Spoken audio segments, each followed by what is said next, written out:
It's on record. I'm Makhabu Johanna Manamela. Yes, thank you. Do you swear that the evidence you are about to give will be the truth and nothing but the truth? And if so, please raise your right hand and say, "So help me God." So help me God. Do you feel better today and able to continue? Yes, Justice. Very well. Good to see you back. Advocate Dina. Thank you, Justice. Good morning, Dr. Manamela. Good morning, Counsel. Just to continue with your evidence, I would like you to take you through some documents, please. The first one will be volume or file number 3. Someone could assist you with file number 3, page 1056.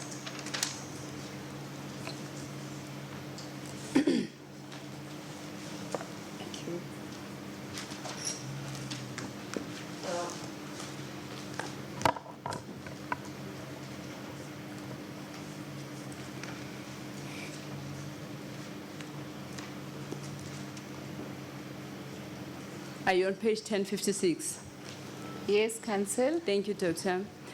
This is a reply which was written by the former MEC, Mrs.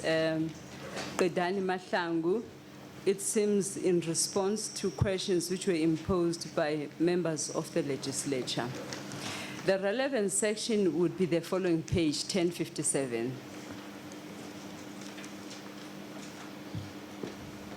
Are you on 1057? Yes. Yes, I will just read out, it's in point form, I'll read out the relevant sections and then I will submit the proposition that I want to make.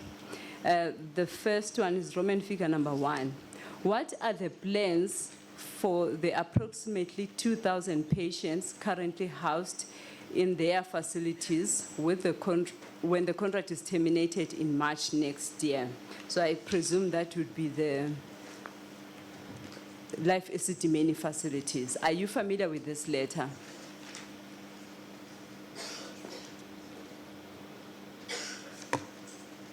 The signature appears on 1058 by former MEC Ms. Esidimeni Mahlangu.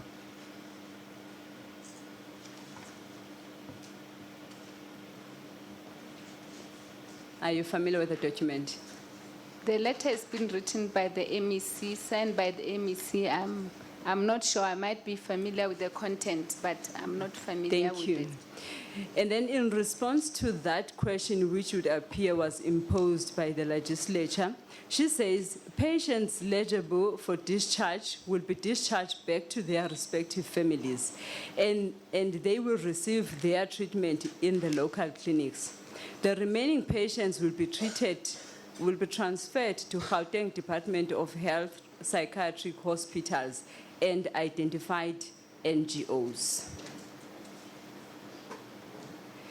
It would seem that was the plan. That is how the department planned to deal with the patients that would be moved from Life Esidimeni. Firstly, was to transfer those who were ready to go home, to discharge them to their homes, and to transfer others to the psychiatric hospitals, and to transfer others to NGOs. Was that your understanding also?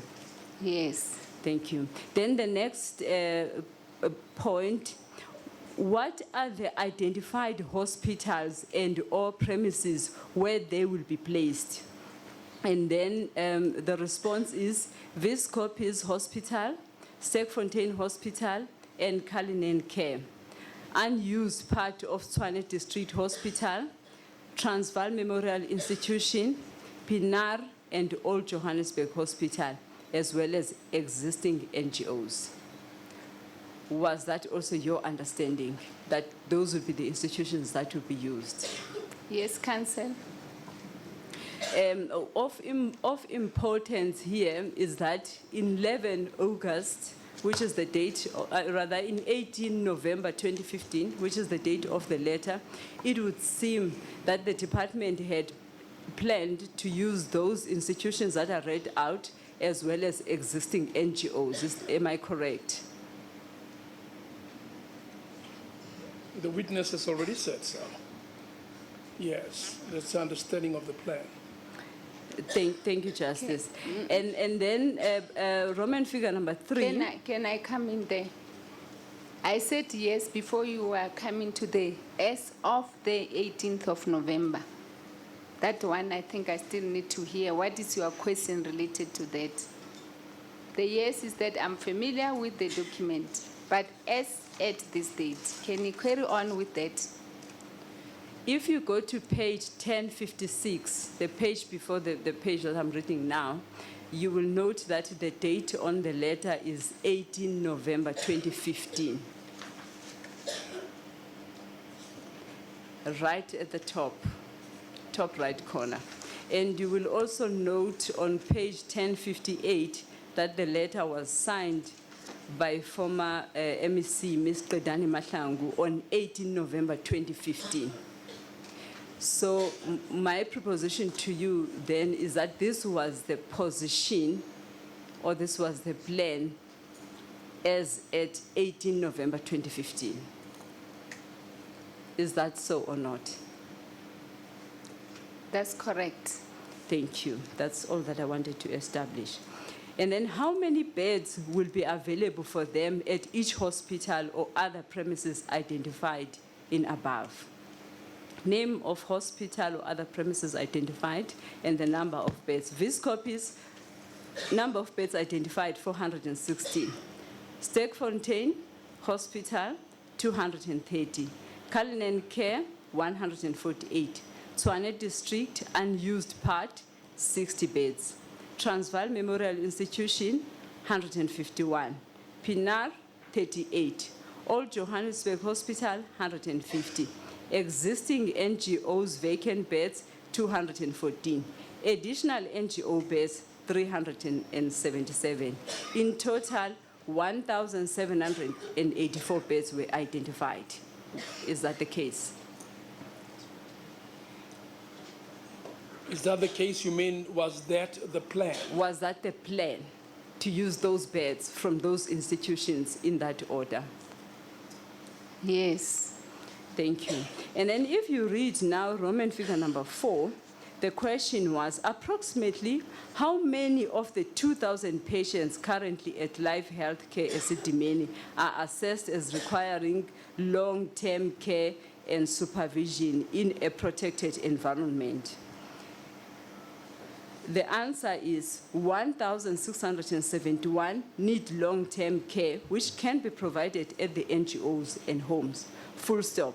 NGOs will accommodate 113 patients that need medium-term care, but are categorized as high-level functioning patients. Now, the question here is, was the plan to transfer only 113 to the existing NGO, 113 patients? Was that the plan?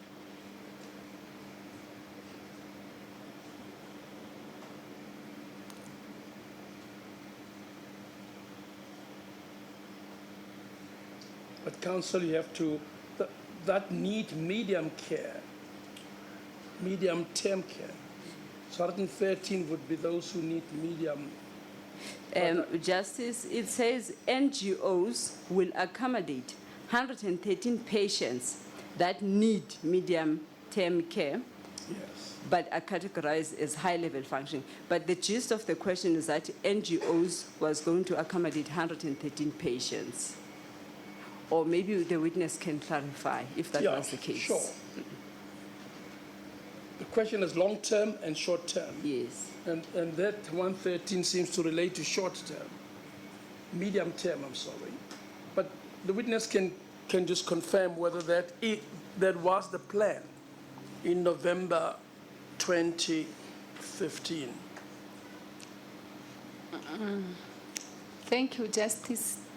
I must say, the letter is not written by me, although I know the contents, and I'll be unable to comment on many of what has been written here. It's not written by me, and it's not signed by me, and it was never in my office, and I think I may not comment on this information that has been written here. Fair enough. I will then request us to go to file number 7. I think, Council, it might be helpful to indicate to the witness that this was a response to legislature questions, which were made known and read out publicly by the MEC, meant to convey the plan. I thought the question is not whether or not the witness wrote the letter, but whether or not That was the plan. this coincides with the plan. I will demonstrate that shortly, Justice, Yes. if you give me a moment. Okay. Yes. File number 7, page 2658.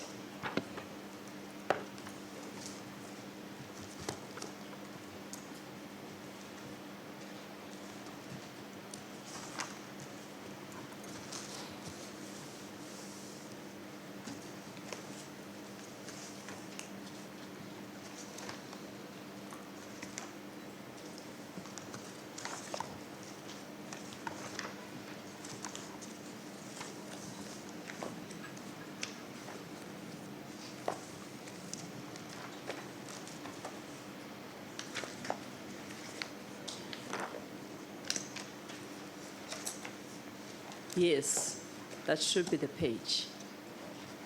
2658. If you could just put your finger on 2658 and run with the document up to 2667.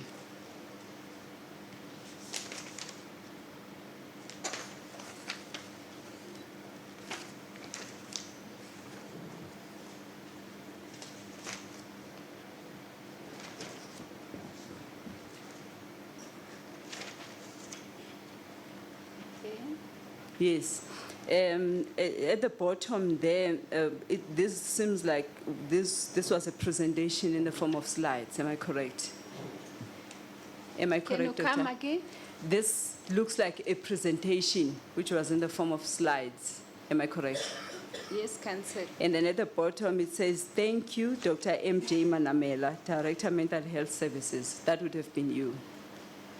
So Correct. are you the one who presented this document? Yes. Yes. If we could then go to 2661.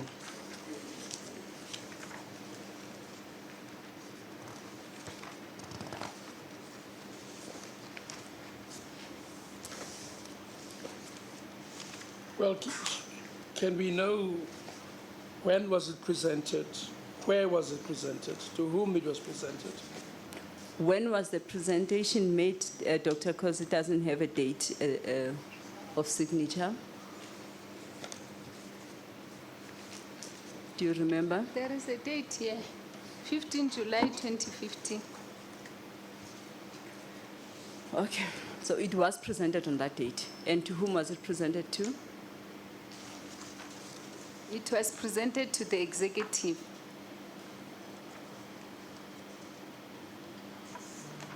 Okay.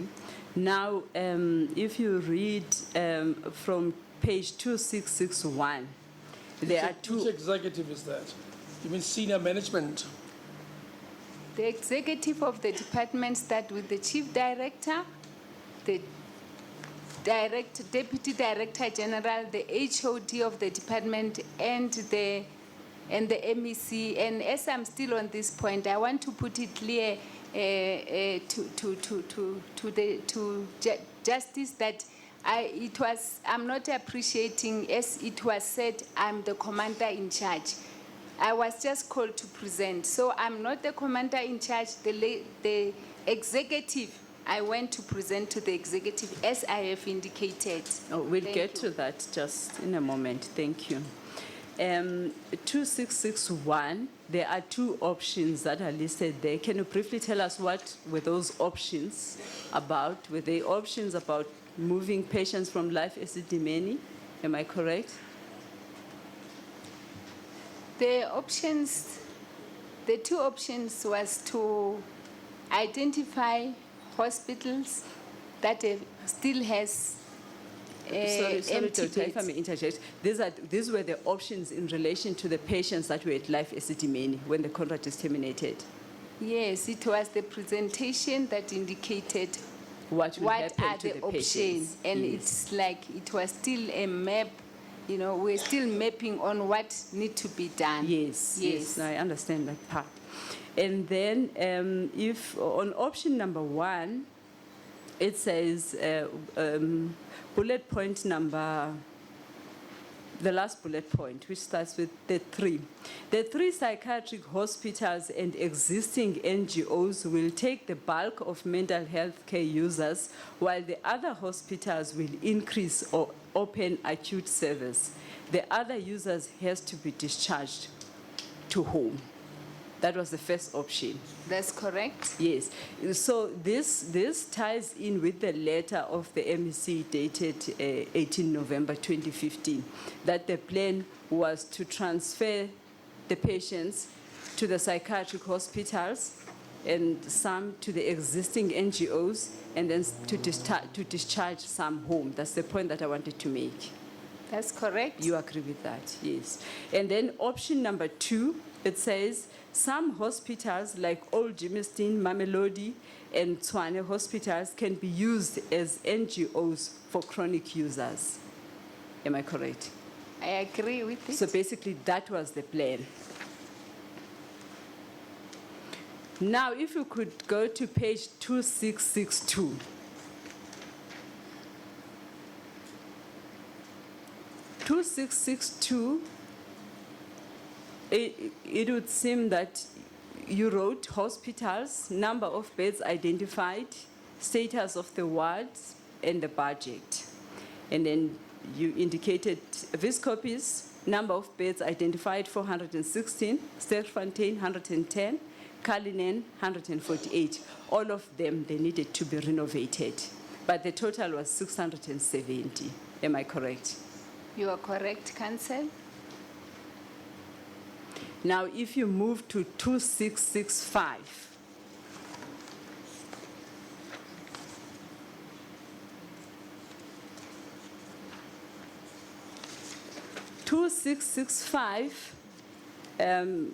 just in the middle of the page, it says total available beds, if renovated, 971. And then there's an issue of budget for Vescopi, Sterkfontein, and Cullinan. Am I correct? Yes, I just saw it. You are correct. Yes. So the point that I wanted to demonstrate is that when the contract was terminated with Life Esidimeni, the department planned to absorb most of the patients to the psychiatric institutions and to discharge some home and others, to send others to existing NGOs. That is also apparent from your own presentation. Am I correct? Can you come again, Council? The point that I wanted to make is that from the presentation, this presentation that we just read, and the letter of the MEC, is that the plan in respect of the patients that were at Life Esidimeni, it was to send them to the psychiatric hospitals and to transfer some to the existing NGOs and to discharge some home from these 2 documents. Yes, but the 2 documents are not the same. The one to legislator has indicated the number of beds. That was the question you were asking me. The number of patients that will go to NGO. My presentation was presenting that some patients will go to the NGOs, some to the hospitals, some to the existing NGOs. It doesn't have how many numbers, but we work towards how many beds that can be the one that we can plan around. That's number 1. Number 2, at that time, it's 15 July, there was no letter of termination. We were still talking on the 20% reduction of beds at Life Esidimeni. On page 2665, now you have 974 beds available if renovated, and this is still the psychiatric hospitals. Yes, council, and you qualify it if renovated. 976, if renovated, you are correct. And then if you go to page 2667, or rather before you get to 2667, 2666, at the bottom again it says NGOs. Normal discharge to NGOs will continue. Currently, there are 116 spaces for the identified NGOs during the targeted reduction. At the bottom. The last sentence. Yes, you are correct with this one. And this was meaning the empty NGO beds in the NGOs that we have licensed for that period 2015-2016. At this time, Which were existing yes, NGOs. there were no new NGOs. There was no letter of termination. We are counting the beds almost every month. We're checking the beds in the NGO so that we can see how we're doing in terms of community services. This is the number. It's not the number that is indicating at the legislature question, which was presented after the termination letter or notice was sent. Yes. So if you go now to page 2667, on the conclusion, the last sentence, if renovations are done at the moment, we can accommodate a total of 1,164 currently. We will continue to establish beds either from NGOs, closed hospitals, and also to ensure that the users are rehabilitated and discharged home. So now, in 2667, you have now 1,164 beds. I assume from the psychiatric hospitals, am I correct? You've identified. Yes, council. So you intended to transfer 1,164 to the psychiatric hospitals? It says either from NGOs, closed hospital, and also in the hospital that is acute. It's not saying we'll take 1,164 to the hospital. It's saying hospital or NGO and closed hospital that is appearing on the legislator response. That's what it says. It doesn't say Are we that. reading page 2667? Yes, I'm At the page conclusion, the last sentence yes. there. From where it says if renovations are done at the moment we can accommodate a total of 1,164. Yes, I'm at it. Because this total, according to my presentation on the 15th June, includes the totals of all the identified and used building under the infrastructure of Gauteng Department of Health. So that's why you see the number of beds as the total. Yes. That includes Jimiston, Binari, Johannesburg, for some of them that are indicated here. Yes. And on Monday, you testified that the renovations didn't materialize, didn't go well. Were not approved. Can you also raise your voice? On Monday, Yeah. you testified that the renovations were not done. They didn't succeed. Not all was not succeed. On Monday, you will ask question. Before I answer, you ask another one. Not all these hospitals that are listed here were renovated. Even the psychiatric hospital were not renovated, all the wards that were there for this process. Okay, maybe let me ask the question again then. Of the hospitals that you had listed and you had hoped that they would be renovated at the end of in March, which ones were renovated? Bescopis was renovated, And Sterfontein and Kalinen were renovated. And how many patients were transferred to Viscopis? I have to check because I don't remember. I've been out of the service for a year, but totally, all our hospital took 358 patients. So you did not meet the target of 1,164. The target of 1,164. Yes, You- up, you need to appearing on look- 2667. You need to look at the target indicated for Vescopis, Cullinan, and Sterfontein. In That's are total? if you talk to that total, I will agree. But if you include the total of the unused hospital, then we cannot talk on that related to the hospital that I just indicated. You can add the hospital and then we can take it from there.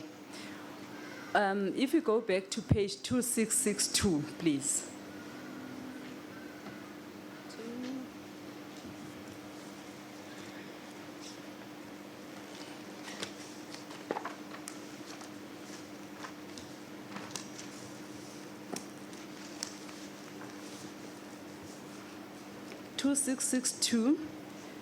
You had identified 670 beds from the 3 hospitals that you mentioned. Yes, Did you you're meet correct. that? Did you meet that target? Yes, that's what, we didn't meet that. What do you mean by, did you meet the target, Council? I'm not sure. Did you manage to transfer 670 patients to those institutions? We have managed to transfer 358 patients, if I'm correct, to this hospital. And also, mind you, the Cullinan one was also the one that was 100 beds at Cullinan, were the beds that were used by the NGO. So it means you can add 358 beds plus 100 beds. This can be the beds that we managed to renovate. Then if you go I don't to, understand that either. Beds that you managed to renovate, We managed to renovate the beds in Vescopis Hospital, Sterfontein, and Cullinan. okay. And that does not mean that all the beds that are here, we managed to renovate all of them, because there are other variables that were to be considered for us to be able to renovate each and every hospital bed as indicated. so you transferred patients to the psychiatric hospitals, 358 in total. Yes, Council. Yes. And then when did you realize that you will not be able to get? Take you through the evidence that I have. I'm now exposed to question, then I'll take you back. Because as we plan mental health care services, according to the project as we have, we are also upscaling community mental health care services. That will include that community services should be available for mentally ill people in the community, in the NGO, in the clinics, hospital, and the rest. So we continue. This was the first presentation we presented to the lead executive, as I indicated, to say this is, at the moment, this is what we are thinking. And at the end of the day, we haven't stopped there. We continually meeting the NGO, looking at other hospitals as well.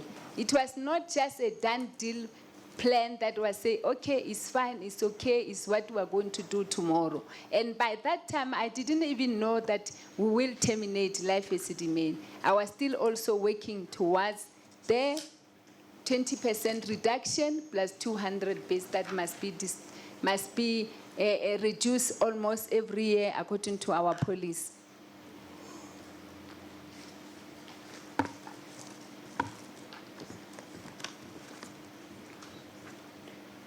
When did you realize that you will not be able to transfer patients to the psychiatric institutions, to the beds that you had identified?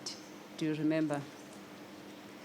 I don't remember, but what I can tell this proceeding is that continuation of us ensuring that we upscale the community mental health care services was never stopped. Even before the reduction, the termination, we were saying these patients are family members, they need to be next to the family. We're endeavoring to ensure that if anyone can be discharged and still be called a mother or a father at home, we'll appreciate that. So it was never a done deal, and we never stopped endeavoring to identify places where Let they me will ask be. this question differently.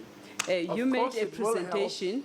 It will help You made a if presentation. council, it will help if council puts short questions and the witness answers the questions directly, so that we can make a lot of progress. Let's reduce the words and get to the core.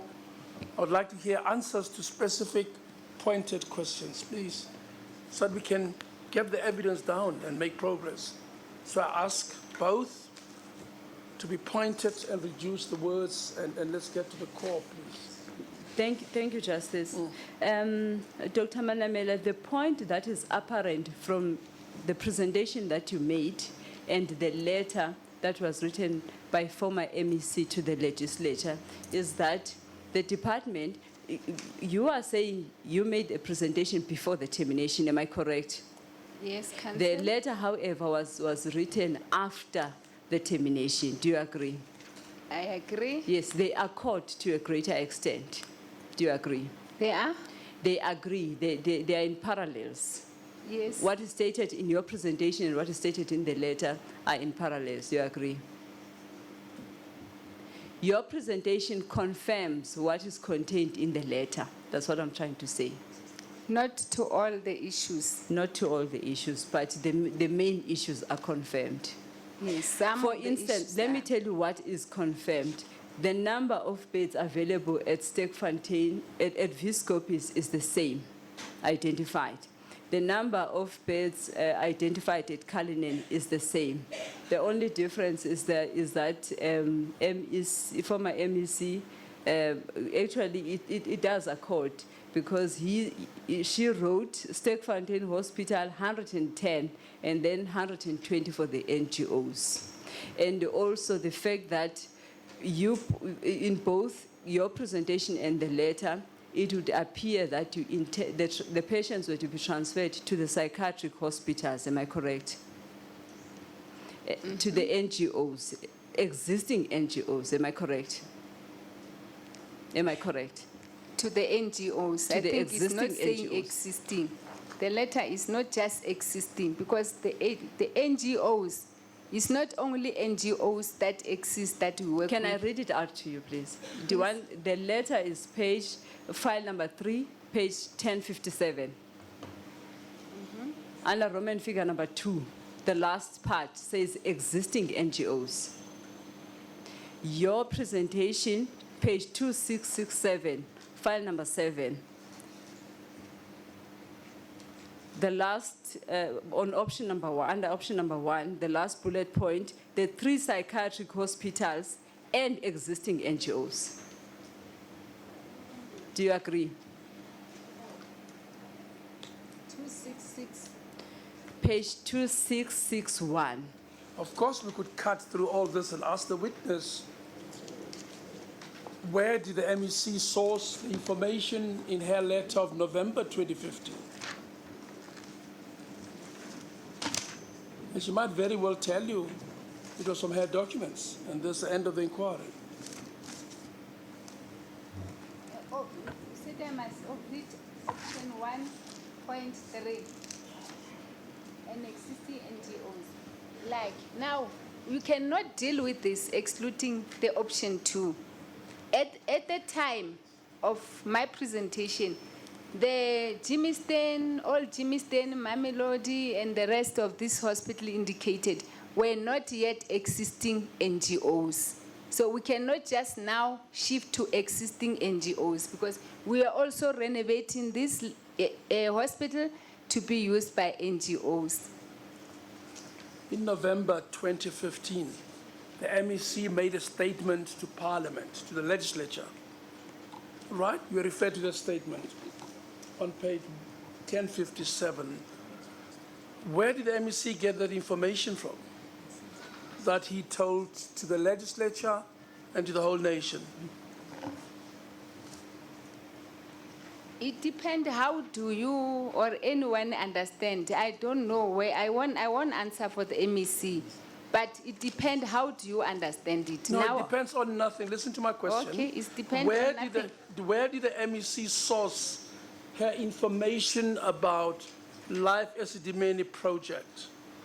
Who gave the MEC the statistics and the details? I'm not sure, Justice, because some of the information is here are the information I presented. So I'm not sure of what is the meaning of existing NGOs and the NGO of the new NGO, where there were no existing, that were not existing. Like all Jimiston was not an NGO. That's the point I'm trying pleading to with put. you again, Jim. Just listen to me, please, and give me a short answer. Did you finish the MEC with information that is set out in her statement to the legislature? We do. When there is a legislature question and the MEC will need information, we'll give information. But as you see, I'm not the one who wrote on this. In fact, it doesn't matter what you wrote in July 2015. In November 2015, she goes and tells the nation, here is the plan. Okay, and you've been asked questions about it. Did you furnish her with the information that she furnished to the legislature and to the nation? Yes, Justice. Yeah, done. Can I qualify that? Can I qualify that? Yes, you may. The presentation was Remember made. always to be brief, Yes, but you may I'll be qualify. brief, Justice. Presentation was made in July. From July, we've been working. There was a termination letter that was sent out as well. By that time, I believe when she presented in November, she has been presented with number of the existing NGOs. So I want it to be worked on in that context. No, that's fine, but you are the source of the information that a political principal would give to Parliament about your department, right? Yes, Justice. Okay, Council. Thank you, Justice. Thank you. I'm moving on. Now, on Monday, you testified that the first meeting that you had with the NGOs was on the 30th of November, 2015. Am I correct? 30th. 30th. I think, I'm not quite sure. You said that the October or November, 13, somewhere there. 13. Yes, somewhere there. I'm not sure of the number because I didn't have the document. You know, the point that I wanted to make is that the new NGOs were an afterthought, were never part of the plan. I will demonstrate that to you just now. For example, if you go to page Council, let's put 2669. it to her. Let her respond to that. NGOs were an afterthought. Let's pause there and let the witness confront that Thank you, Justice. submission. Thank you. On the two documents that I've shown you, it is apparent that NGOs, the placement of patients to the NGOs was an afterthought after the plan of renovations failed. No cancel? Now let's go to page 2669 on the same file.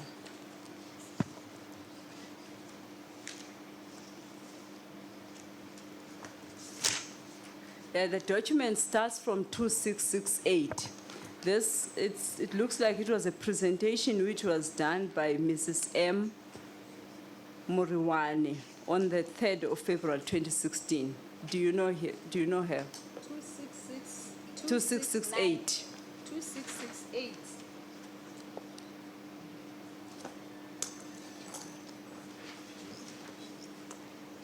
Your hand is on 2668.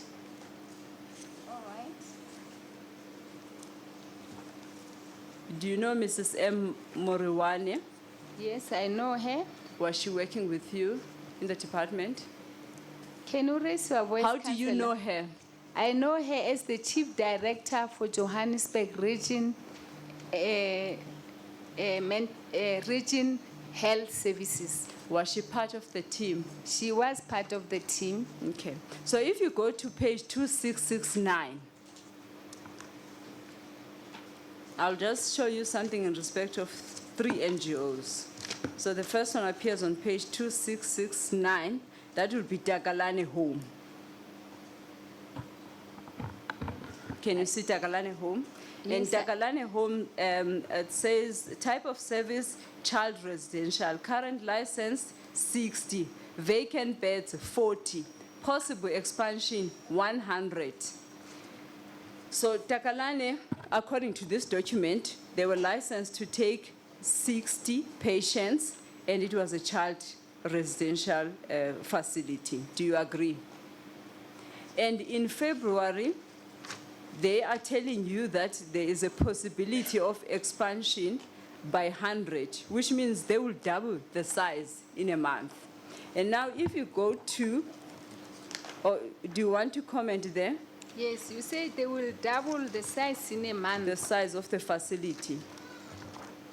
It cannot, the presentation, well, is not mine. I may not fully talking to it, but to my knowledge, immediately the termination letter was out, or even before, we were also working on it. The fact that they were only going to expand by 100 beds in February may not be correct. Okay. Now, if you're on the same file, if you go to page 2404, backward, 2404.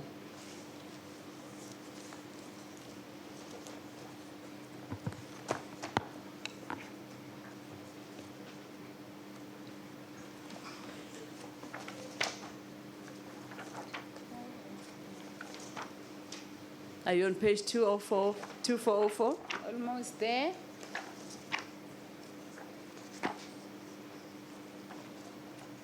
Yes, I am. That's the license that was issued by you, am I correct? Yes, you're And correct, you issued Council. the license for 200. Yes, you are correct. And even though they had indicated that they were a child residential facility, on the license, it doesn't say that they should operate as a child residential facility. It simply says residential facility. Yes, can I explain that? You may. All the mentally intellectual patients coupled with physical Mentally intellectual patients. intellectual disability patient, mental intellectual disability patient, coupled with physical disability, they are termed as children because of the mind capacity. And when you go to Takalane now, you won't find that when we say children, there are maybe less than 5 children. So I wanted So to all of them are, clarify that. irrespective of their age, they are termed as children. Yes, they are termed as children. Okay, I'll just show you one thing again.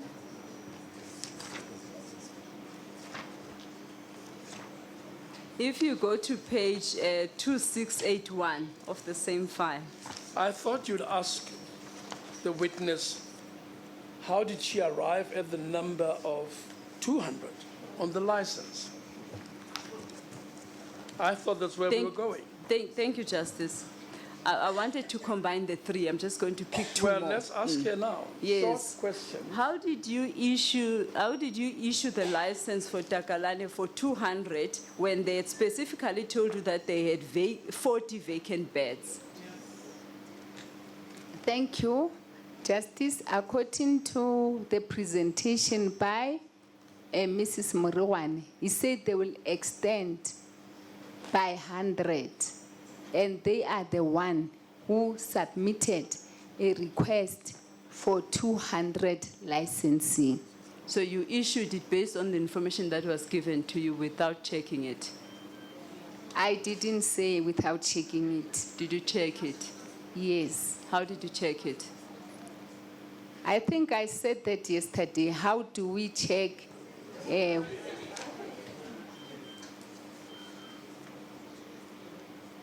You can say it again. How did you check Takalane? How did you check that they had moved now from having 40 beds to having 140 beds?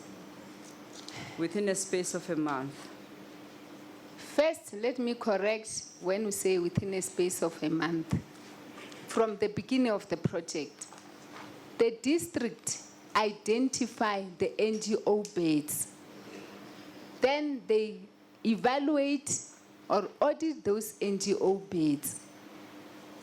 If they are new NGO, we send our team from my office, the NGO manager, to go and assess again with them.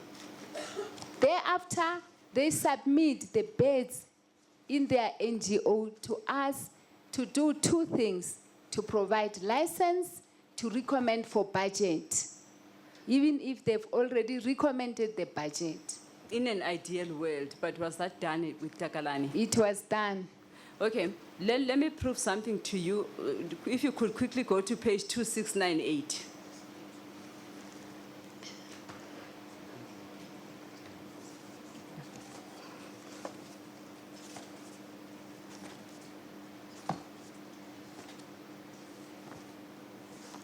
At the bottom of 2698, there is a list of NGOs which were visited by doctors for assessment, and Takalani is not one of them.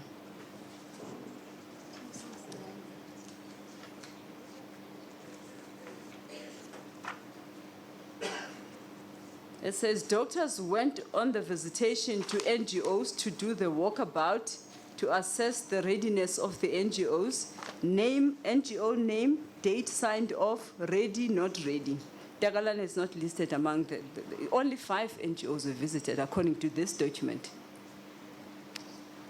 You are correct. Can I qualify that? Because when we went to the NGOs to visit them, it doesn't mean that all of them the doctors visited, because we don't have enough psychiatrists. But the coordinators, mental health coordinators in the district visited. Fortunate for Takalani, myself and Chief Director and Professor Mosa, we did also visit Takalani. I also have a copy for Takalani. But by the time this presentation was made, these were the ones that were visited already, maybe at that time, because we... Did you visit Takalani? Myself, yes, I did visit Takalani. How did you find the conditions there? The Takalani, when we visited there, the place was eligible to accommodate the patients. Did it have 200 beds? We visited Takalani before they had the patient, but they had the beds. No, did they have 200 beds? It's a very specific The question. day I went, they had 200 beds, but they still can add beds if the space is available. But I went, myself and Chief Director From a and Professor. vacant beds of what, of 40, they now had added 100. Yes, And you saw that before you issued the license? they added the bed, and it was sent to me that I should issue How a many license. people died at Takalani after you issued the license? How many bodies were taken out of there? After, I'm not quite sure of the number because I Well, left let's look earlier. at the ambush report. What I know is that I'm not quite sure of the exact number. Well, I'll give you the exact number and I'll refer you to it. And I want you to look at it. You That go would be inspect it, 57. 10 an NGO of 40 to 200, and you tell me it was all okay. And people start dying once you had moved them there. Look at Ella, It's 57, Justice. beg your pardon, Council. It would be Ella 57, Justice. Thank you. Let's just cut to the chase. I don't understand how you could say you went there, it was all fine, and you sent people there and they die. Why must I believe it was all fine and people start dying? Now, if you look at page 8, as numbered by the Ombud, or page 8 on the left corner, there is a graph there, or a schedule, if you like, of total death per facility for the period 2016 to 2017. Can you see that? Page 8, Justice. One of my assistants will help you get there.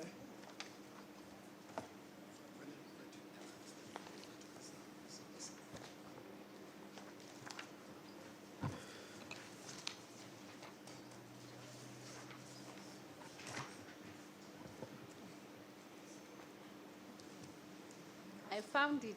Have you found it? If you look at the bottom of that schedule, it shows you Mosego Takalani. Can you see that?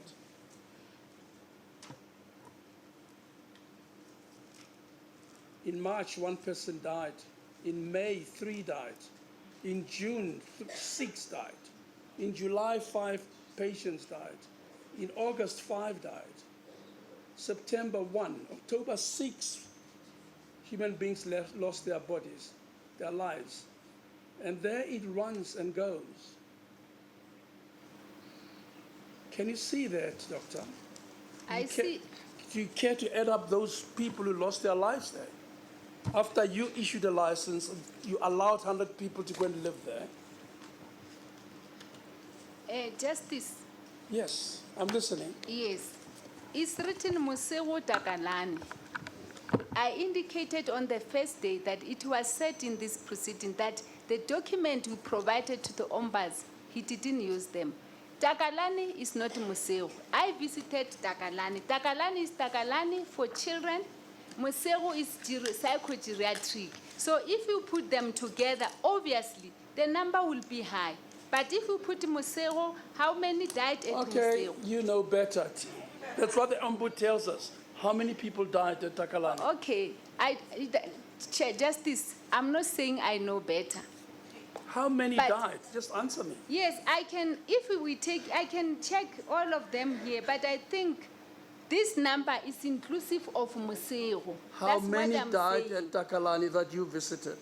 I left the beginning of this year, but plus minus 7 or to 11. I'm not sure about Takalani alone. Now we need to look at how many died at Mosego. You see, the state where you used to work have admitted this document as a true reflection of the facts. And we are told there is a number of people who died after you issued the license, allowing them to take 100 patients there. So I want to know how many people died. Did you track? Did you go and look and follow? Yes, I can check in my file, but what I'm saying here, Justice, is that Takalani has their own death and has got its own premises. And Mosego is another NGO. And I went with Professor Owned by the Mosenchi. same people? It's not the same people. That's another area where people didn't understand and didn't want to listen when we tell them what is happening. I'm not protecting anybody, Justice. I'm telling the fact and the truth as I was asked. Mosego is in the West Rand area.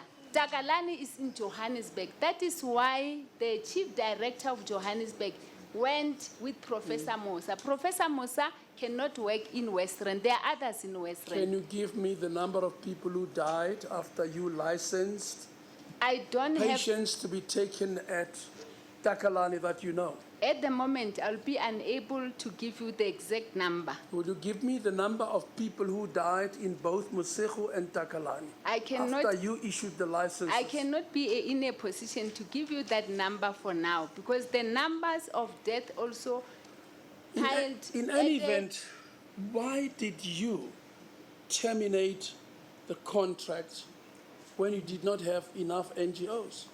We've been going backwards and forwards this morning about how many NGOs were there or not. Now, why did you terminate the contract when you did not have beds equivalent to the patients you wanted to move around?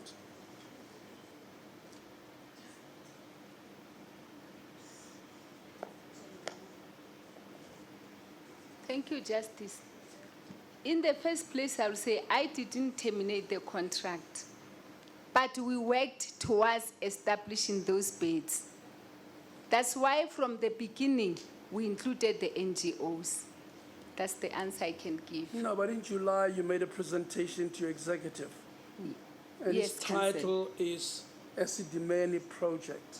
Yes, that was the project. In it, you told your executives how many beds you will be able to find, right? Yes, Justice. And what beds were they for? They were for the patient, like you said so well, in July. They were Yes. for the patient that the Gauteng 2020 vision strategy wants us to discharge 200 patients from life. On top of that, I alluded last that there was a 20% that was added and life Esidimeni declared dispute. So we were working on that in July. But September, we were told, we knew that even if we reduce 220%, in this country, in this province, we'll still need more beds. Did you have enough beds for the people you're going to get out of life Esidimeni? At that time. Yes. At that time, according to the plan that we had, we will have enough beds. Did you have enough beds for the people who were receiving care at Life Esidimeni when you started the placement process? No, it was a process. You said it so well, Justice. We were starting. We didn't have enough beds No means by what? that You time. did not have enough beds. By that time, but we knew where we were going to have beds before the time of final taking the 20% and taking the 200 No, I'm beds. talking about the time from in May and June of from March of 2016. Did you have enough beds for the people you're going to chuck out of Life Esidimeni? At that time, we didn't have enough beds. Why did you do it? Why did you start a project when you have not prepared for it, for the destination of these vulnerable people? Justice, the process was ongoing. It was not a done deal to say today MEC and the executive, these are the beds. The process was ongoing. I alluded the day I was here that we started early January, February, after we noticed that the Why? letter was sent to Premier to say we're going to reduce by further 20%. We started. And by that time of July, we're still in that process. When they of terminated the starting. contract, you were the person who was making the presentations. Did you tell them we Started early January, February, after we noticed that Why? the letter was sent to Premier to say we're going to reduce by further 20%. We started. And by that time of July, we're still in that process. when they of terminated the starting. contract, you were the person who was making the presentations. Did you tell them we have long agreed we're not going to heckle, right? We're not going to heckle, please. Let's show respect to the witness. Okay, why did you place the people out of where they were? The termination notice was given to Life Esidimeni by the executive, and we were clearly informed that by that time we need to have placed the patients. Did you agree with the termination? When you look at the, No, you hear the question. Did you agree with the termination of the agreement with Life Esidimeni? can I answer and qualify that? You may qualify as long as you Okay. answer first, please. The leadership gave instruction.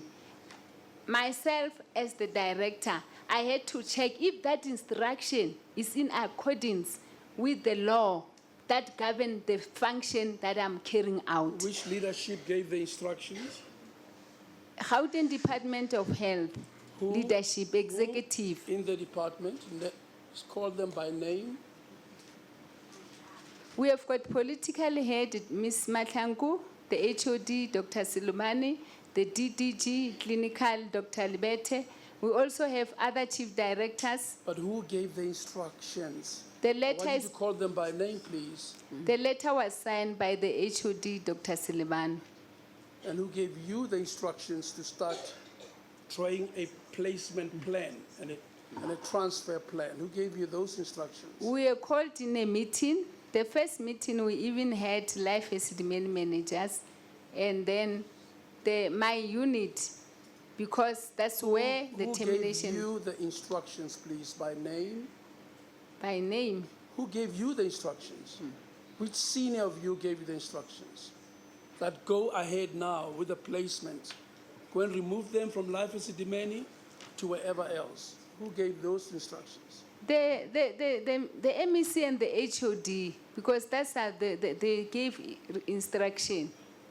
So you were acting on instructions. Yes, but like I said, I must qualify. I look at the act, I look at the policy, I look at the regulation, and if in my capacity as a professional, if I found that those acts and legal document does not allow, I will say no, and I will qualify it, because the Public Service Regulation Act also say if you cannot carry out a delegation because of certain reason, you must make your leadership aware. You are so right. I'm so happy, Doctor. You are right, and you know what the law is there. You have no duty to implement unlawful instructions, isn't it so? Yes, Your Justice. duty is to listen to your superior only on lawful instructions, isn't it so? Yes, Justice. Yes. Counsel? Thank you, Justice. If I may also quickly take you to page 2680, please.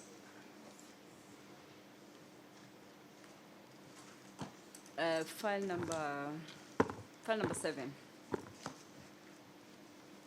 Which one? It would seem this was a presentation by Mr. Msunohi on the 26th of January 2016. Which file? The very same one I 7. have, Justice? Yes, file number 7. Okay, page. 2680.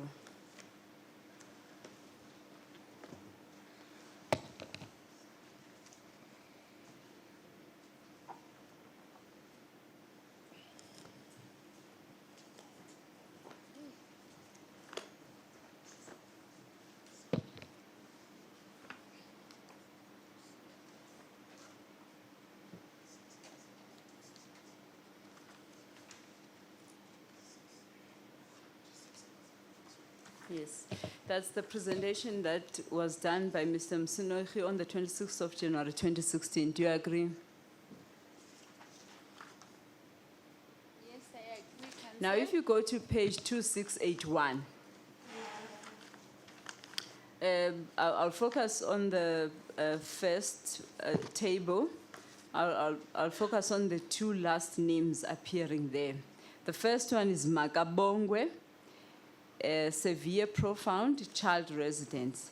And they indicated that, Justice, if you remember very well, Ms. Ethel Ngube testified that the daycare center that she was running was initially known as Makabongwe. Yes, so this is Precious Angels. Yes.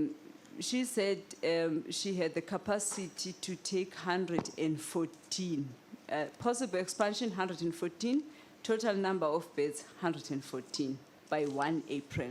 Now, she gives this information on the 26th of January 2016. Can you see that, Dr. Manamela? Yes, I can see Yes. it, Counsel. So, and then type of service, child residence. Now, if you just keep your finger there, go backward to page 2397. I'm not going to belabor the point we spoke much on this license on Monday, but I just want to show you something. So this is the license that you signed for Precious Angels, the same organization, on the 1st of April 2016. And you gave her permission, or you said you licensed her to take. I'm sorry, I don't think the witness has got to the license. The license is on which page? 2397, the same file, Justice, backward.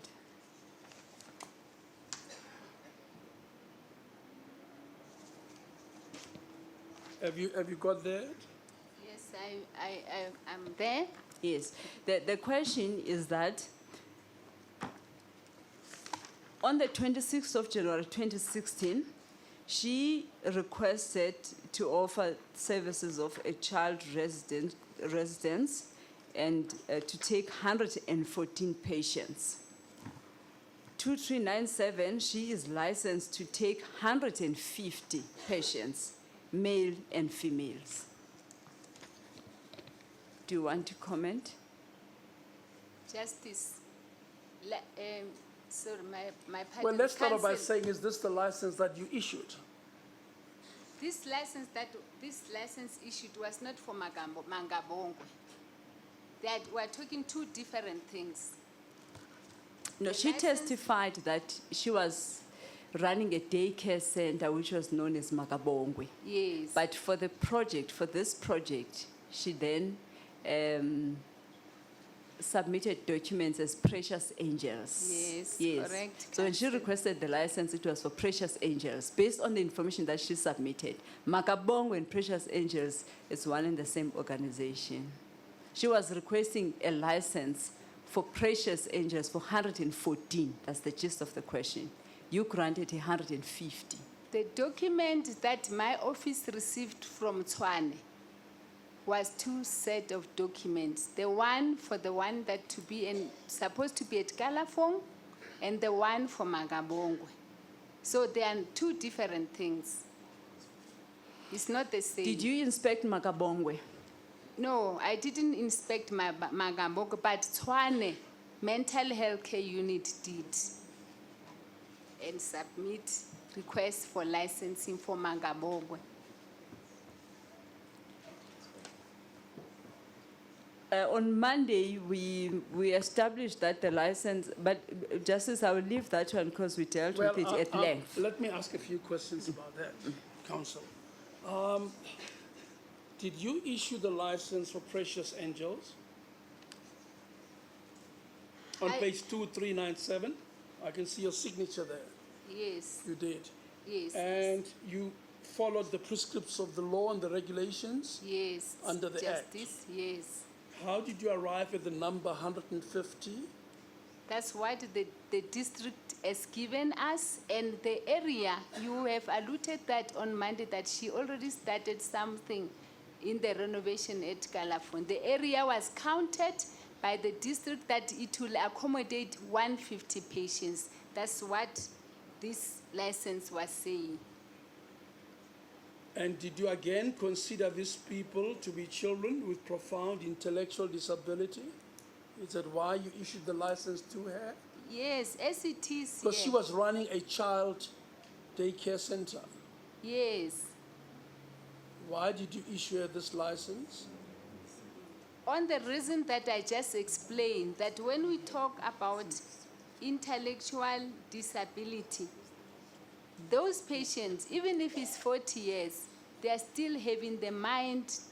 I'm sorry to say that they are also people, but their mind or capacity or cognitive She said is to still us she had like never that. looked after people, adults with that kind of impairment. That was her evidence. And she says she never occupied premises appearing on this license. And she Yes. said she had no 150 beds. Yes, How Justice. did you or your team supply you with this information to issue a license? When the team has recommended that they've got 150 beds, and I confirm with my team in the office, I had no reason to refuse that because the project was still also going on. But the fact that she didn't manage to, she has never managed the people who are adult because she managed the ones where her child is another thing. But when this was submitted to my office, it was like she's going to have 150 at Kalafong, but she never got 150. But that was licensed for her for that financial year. Why did you issue a license for males and females at the same premises and place? We do have males and females at the same premises. Had you checked to see whether the females will be safe if It's issued with males in this The- at Ms. Nube's premises? the team, as they go for the license, they check. If a person or a manager said, I will have males only, it's his decision. If she's going to have males and female, we say let's see where the female will be, let's see where the males will be, and I believe that's what Tshwane did, and then we also agreed. Same like And in you issued the hospital. let's look at the consequences of this due diligence you say you've done. How many people died at Precious Angel? After you issued the license and permitted her, Ms. Nube, to take this number of men and women, how many people died thereafter? Because that is what this inquiry is about. Yes, Tell yes, me. Justice, how many people died there? By the time, After you issued the license and authorized her to take on patients with mental disability, intellectual disability.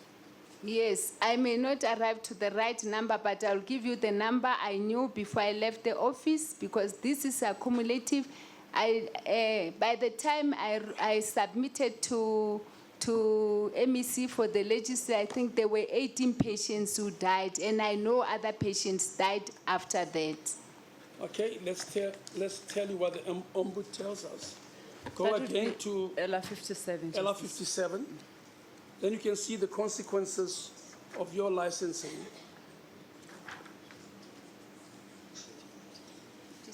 Page 8. It's 1, 2, 3, 4, 5.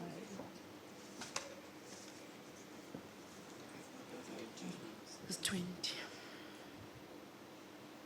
Precious Angels appears, it's the fourth one from the bottom.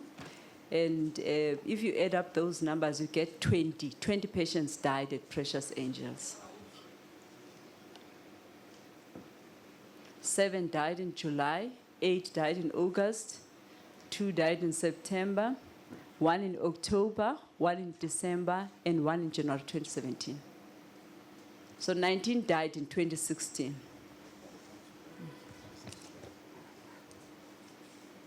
Do you agree with the findings of the Ombud? Yes, Council. But can the justice ask a question? Before I answer it, you came with another question. I've answered yours. Can I ask justice question? Do you want me to repeat my question?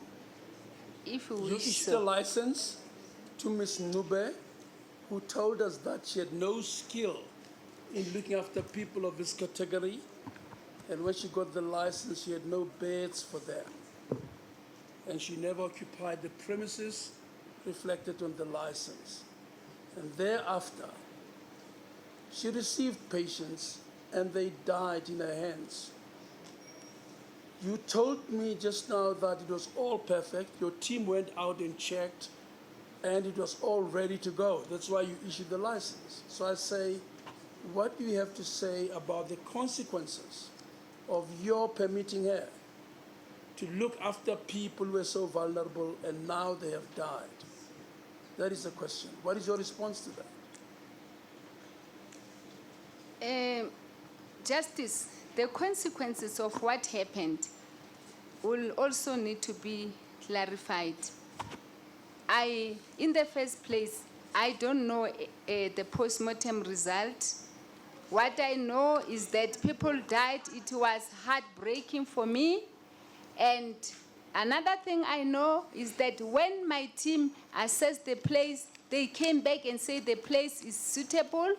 And when we went in other area, we found that there were some loopholes. And finally, she told the team that she's going to move to Linwood.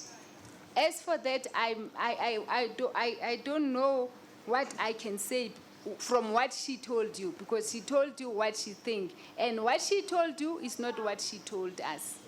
And it's not what the team that went wrote and submit to me and say, can you give license to this person? So did your team lie to you? I don't know. I don't know, Justice.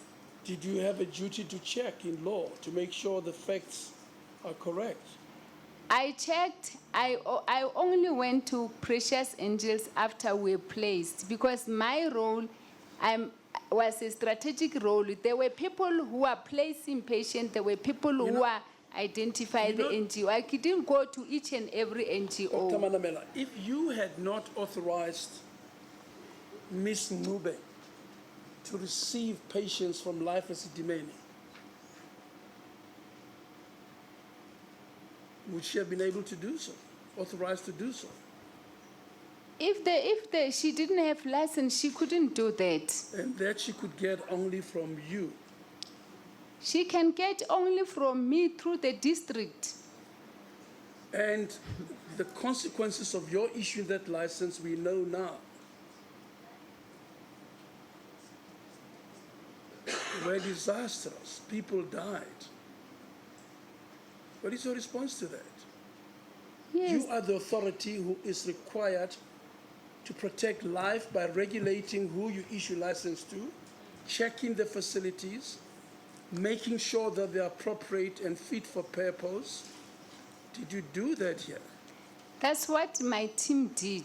And the document that I had said that at my level, I cannot go to each and every NGO. But if I query the NGO, I can go if I have time to go. But I said to you on Monday that there was a person in charge of all the NGO, that even if I'm not there, all the NGO, excuse me, in the province, she is in charge. So if the district are saying these are the beds, how do I say these are not the beds if I don't have report that say these are not the And beds? why do you give Ms. Ncube all these men and women who are so vulnerable and you don't give her any money? She told us so for 4 months.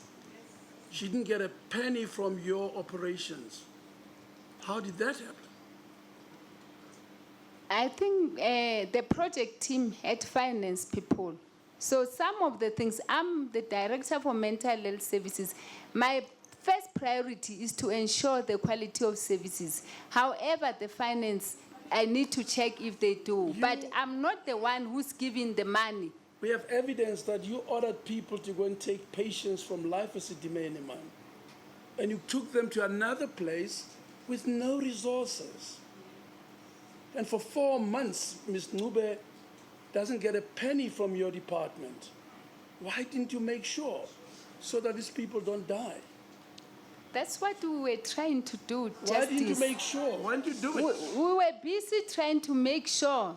We were busy trying to make sure. I told you what we did for the first time. Let me go back. Allow me, Justice.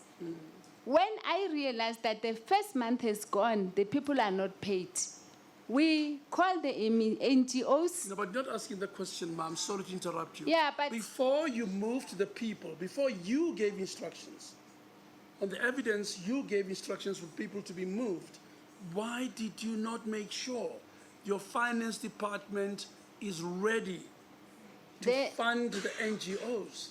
Justice, the information that I gave instruction is incorrect. The termination letter is the one that gave instruction.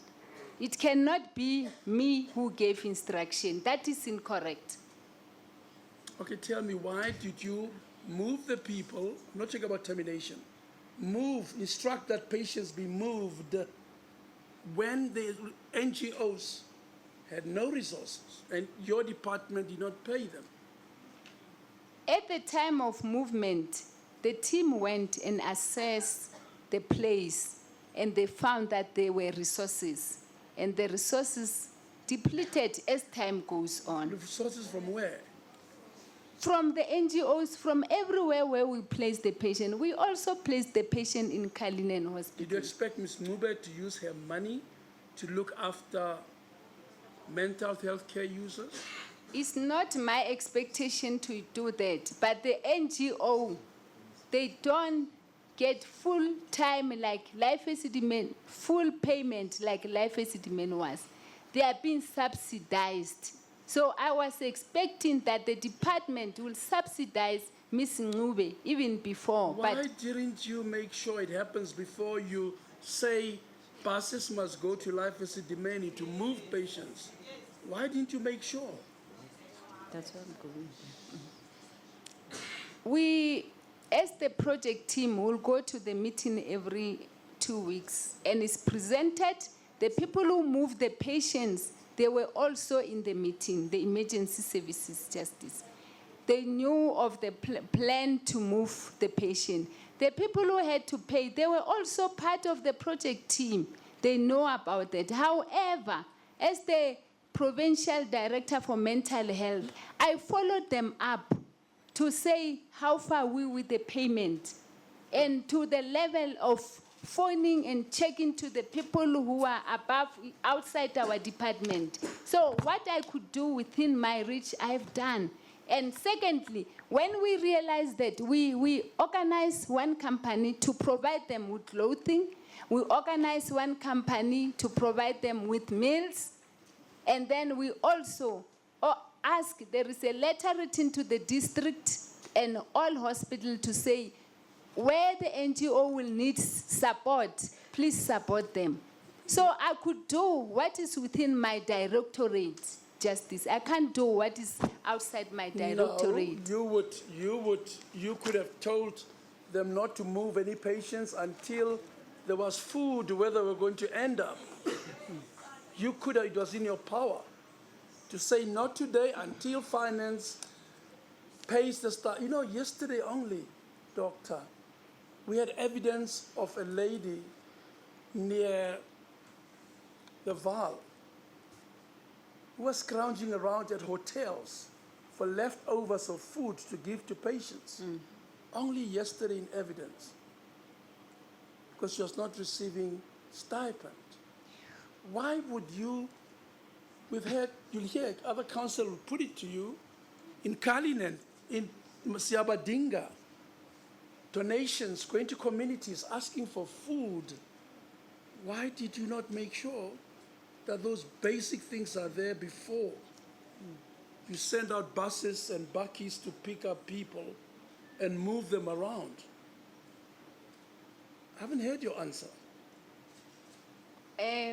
I said we wrote a letter to ask if the NGOs can be paid up front, and it was not successful. Secondly, during the termination, no patient was taken away with a bag because I had teams from Life Esidimeni facilities until the last patient was out of Life Esidimeni. Advocate Gina. Thank you, Justice. Just one last point on this one. 2681, on the same page, the last NGO appearing on the first table. It will be Anchor House, and the type of services they offered to render child residential facility, and they said the capacity to take 2 to 3, the number of beds. And now if you go 2681. Now this information was given to your team in January 2016. And then in April, the certificate, the license appears on 2385.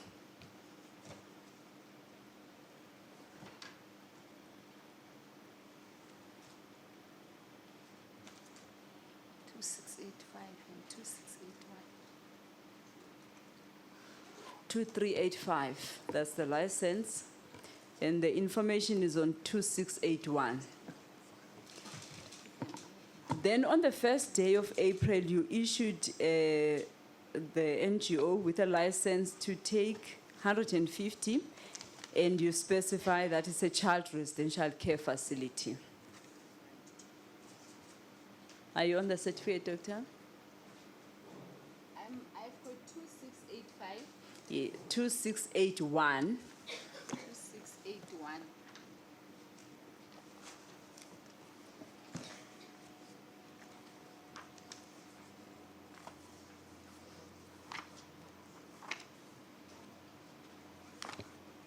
Okay, I found it. Yes. So 2681, the information that she gave was that she would like to, the services that she could offer would be child residential facility for 223 people in January 2016. And then on the first day of April 2016, you issued her with a license indeed for a child residential care facility for 150 people in Kalafong. Sorry, Justice, which page is that one? for the 2385, same file. license? 385. It's just the license you have issued, man.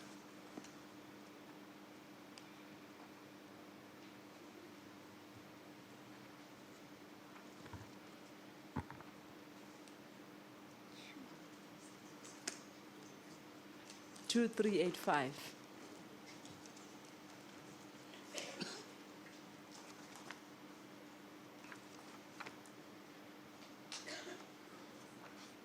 Sure. 2385. 2385. I'm almost there.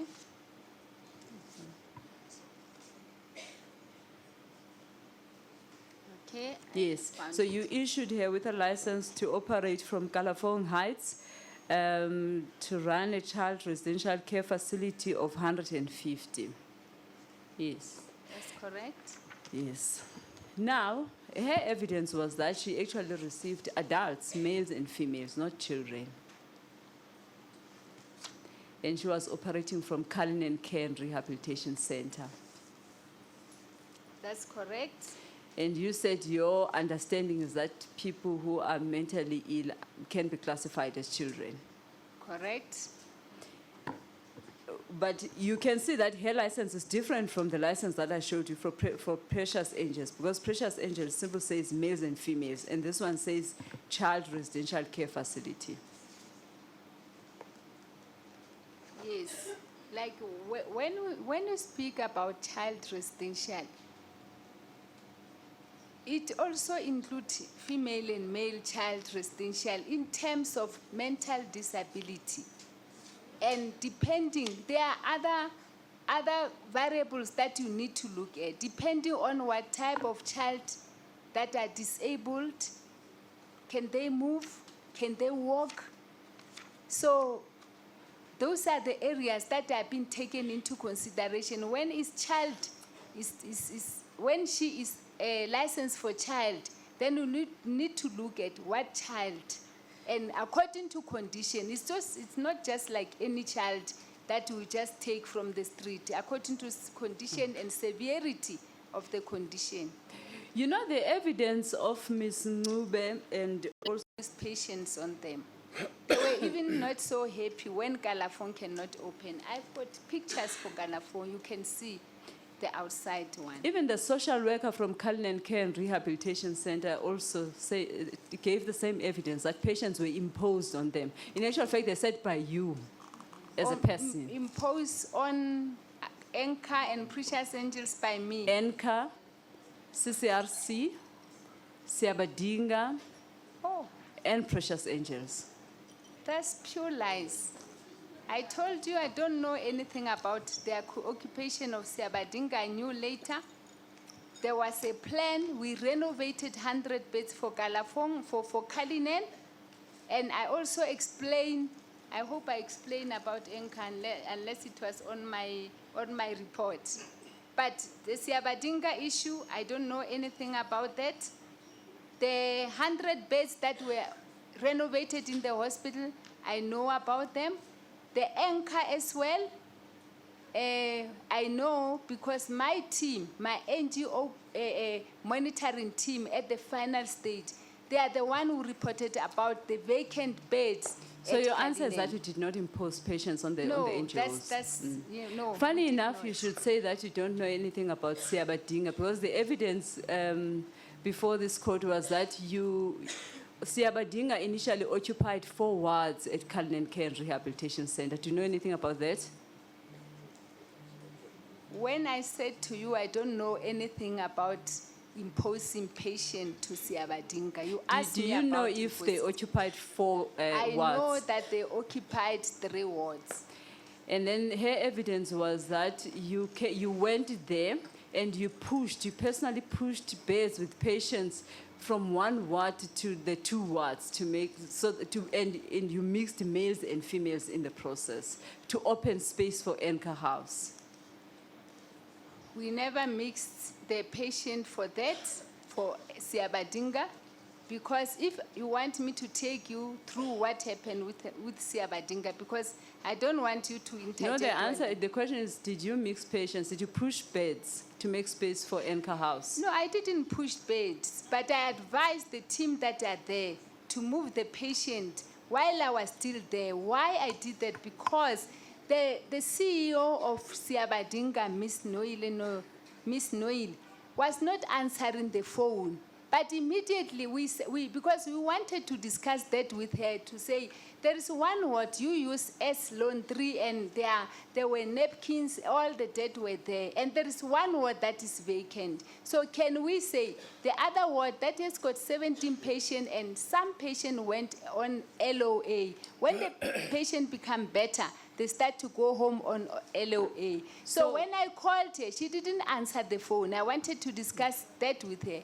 Then I asked that, what can we do with the team that were there? And then we said, okay, let's see how we can put the patient. And the team that were there, they did put the patient, and I was there. I checked the patient thereafter. So I also... If I may interject, so you are saying in a nutshell that the CEO of Siabadinga and the Enka House and the social work from CCRC are not telling the truth when they say that the patients were actually in one ward, females and males. They're not telling the truth. No, you are giving me something else.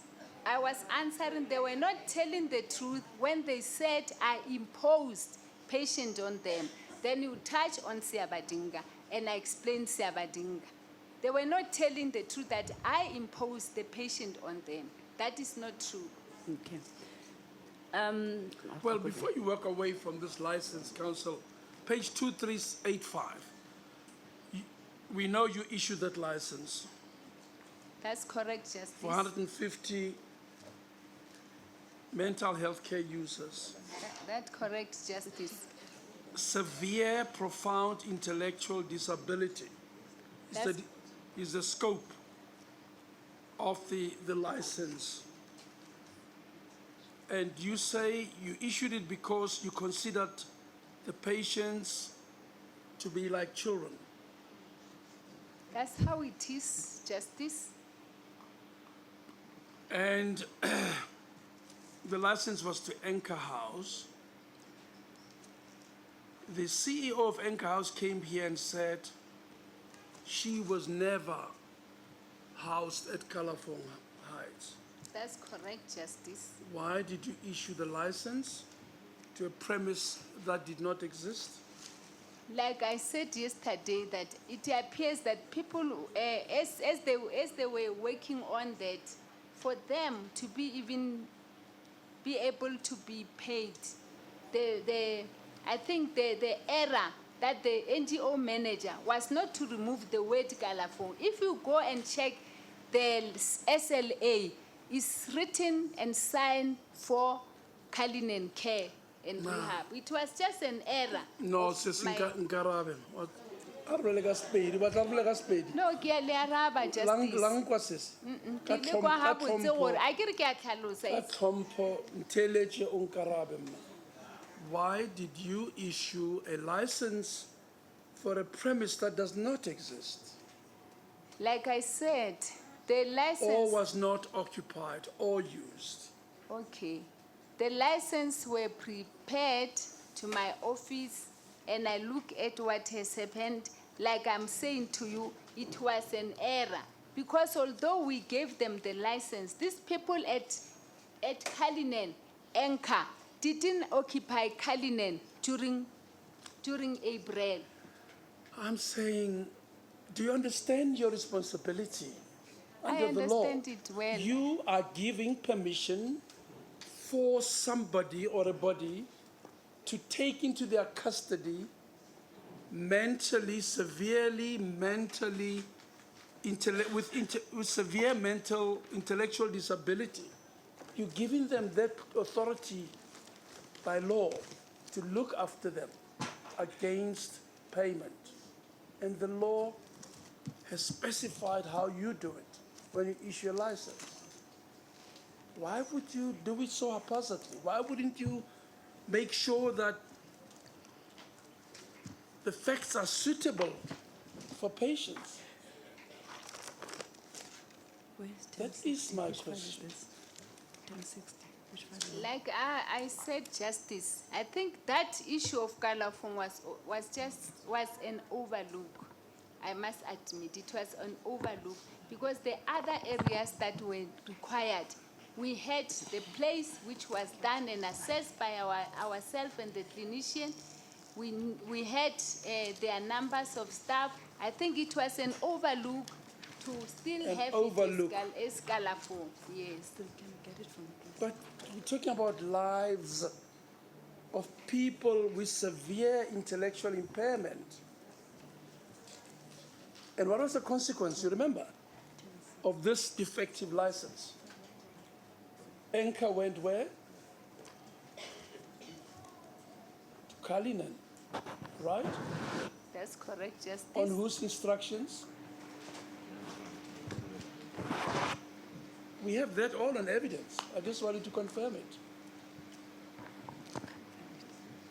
On our And you guidance. instructed the CEO to take out some patients out of Kalinen to make way for the patients that you ordered should come there.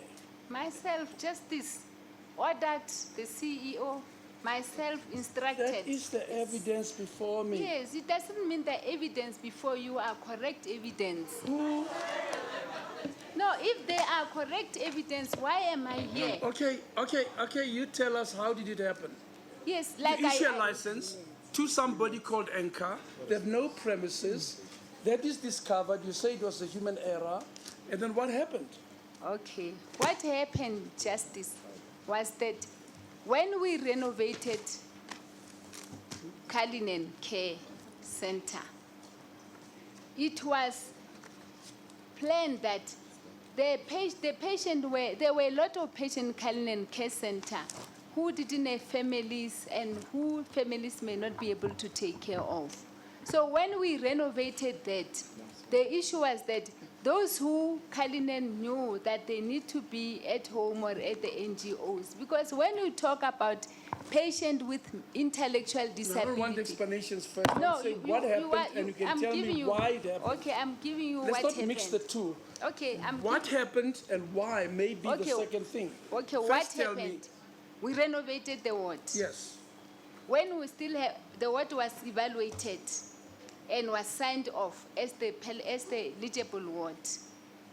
A CEO took the patient from Kalinen to Siabadinga. On whose instructions? The CEO just got this bright idea? No, it's not my instruction. It's not my instruction because we know one of the NGO that was supposed to occupy where the Siabadinga was Love Disciples.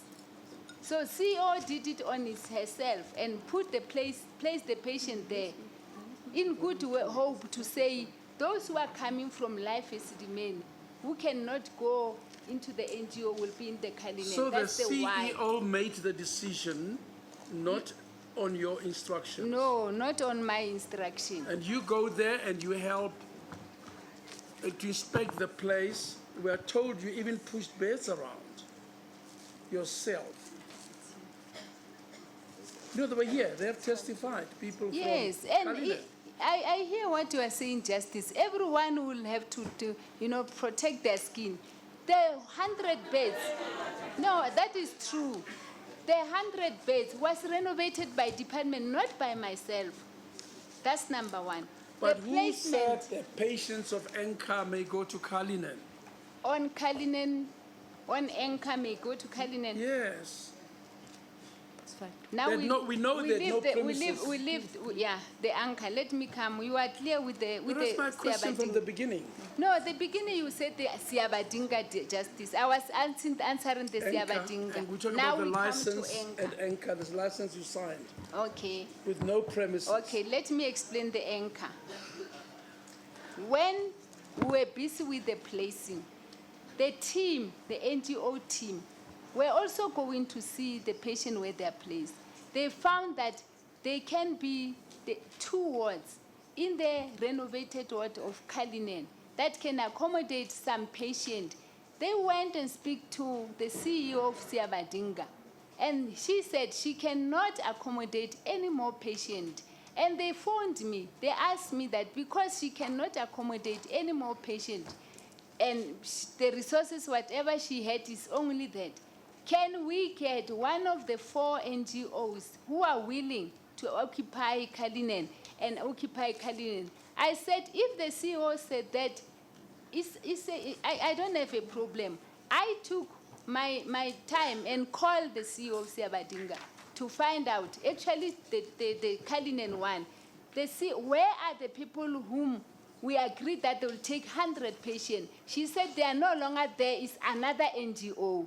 And I was surprised. Another NGO, what NGO? She started to say, I will tell you. And I said to her, okay, I learned that another NGO that you say is there, which we don't know, but we need the other beds that they cannot use. Can I have the number for the CEO of the person? She gave it to me. I called the lady. At times I couldn't get hold of her until I got hold of her. And I asked myself, after I was told that they think of another NGO, can we bring other patients to make the total of 100? She said no. Patients under your care end up with an NGO you know nothing about. Yes. How did that happen? It happened from the CEO of Kalinen. I think you can ask the CEO of Kalinen that, because I know of the NGO called Love Disabled. Justice, we know that things do happen at times, but it happened. I didn't know. And for the first time, let me just pause there. I didn't know about the Siabadinga. And what about the poor patients? Yeah, that was my concern. That's why I took initiative to call the CEO of Siabadinga. And who would have got the patients there from Life Esidimeni? The whole On whose premises, instructions? the whole premises on the termination terms was going to be accommodating patients from Kalinen Care, those 100 beds. Who ordered that the patients at Kalinen be discharged? The patient at Kalinen are discharged within the hospital. It was not me. I'm not working in the hospital. The CEO and the multidisciplinary team identified which patients are supposed to be discharged to the renovated bed. You know nothing about No, it? I don't know, because I was at strategic And level. you had no hand in it. You didn't give any instructions. No, I didn't give instruction. What I know was the Love Disciples will be the NGO that will occupy the place, because we took them through the process of managing NGO.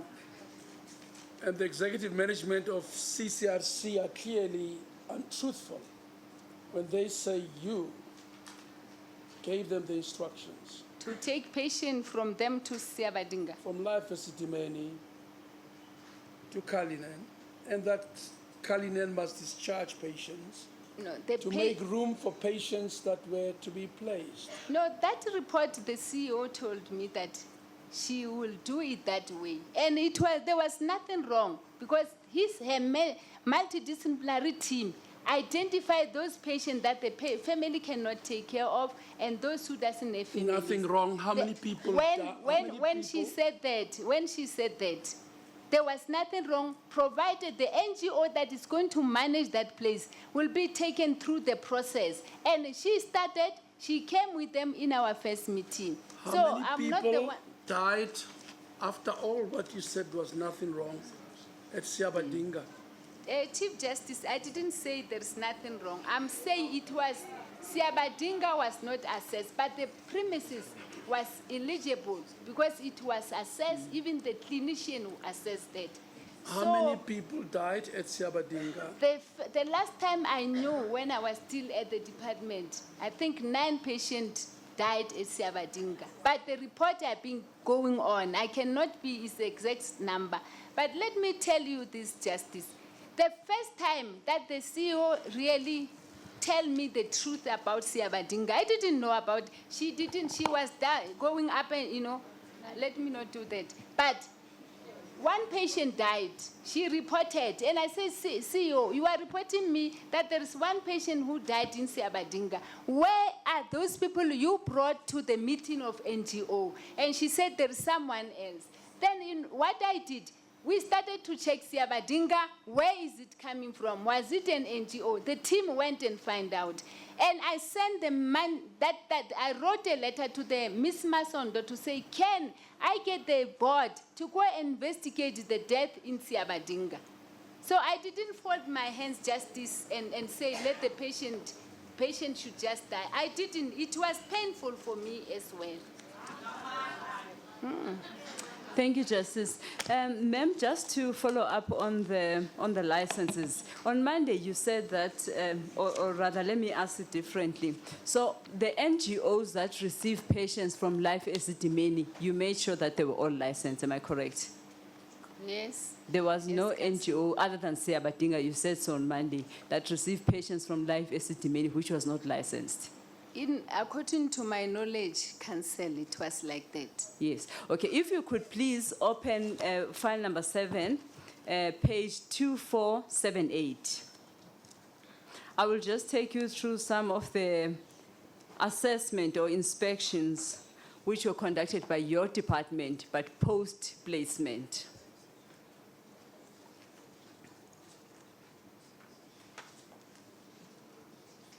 Two, 478. Yes, so this is in respect of Shama House. Do you remember the NGO by the name of Shama House? Yes, Council? Yes. The date of the inspection appears at the bottom as 21 July 2016. Can you see that? Yes, Council? Yeah, if you tell, or rather, whilst you are there, it would appear that they were operating from plot 45 in writing. Do you see that? So if you page over to page 2479.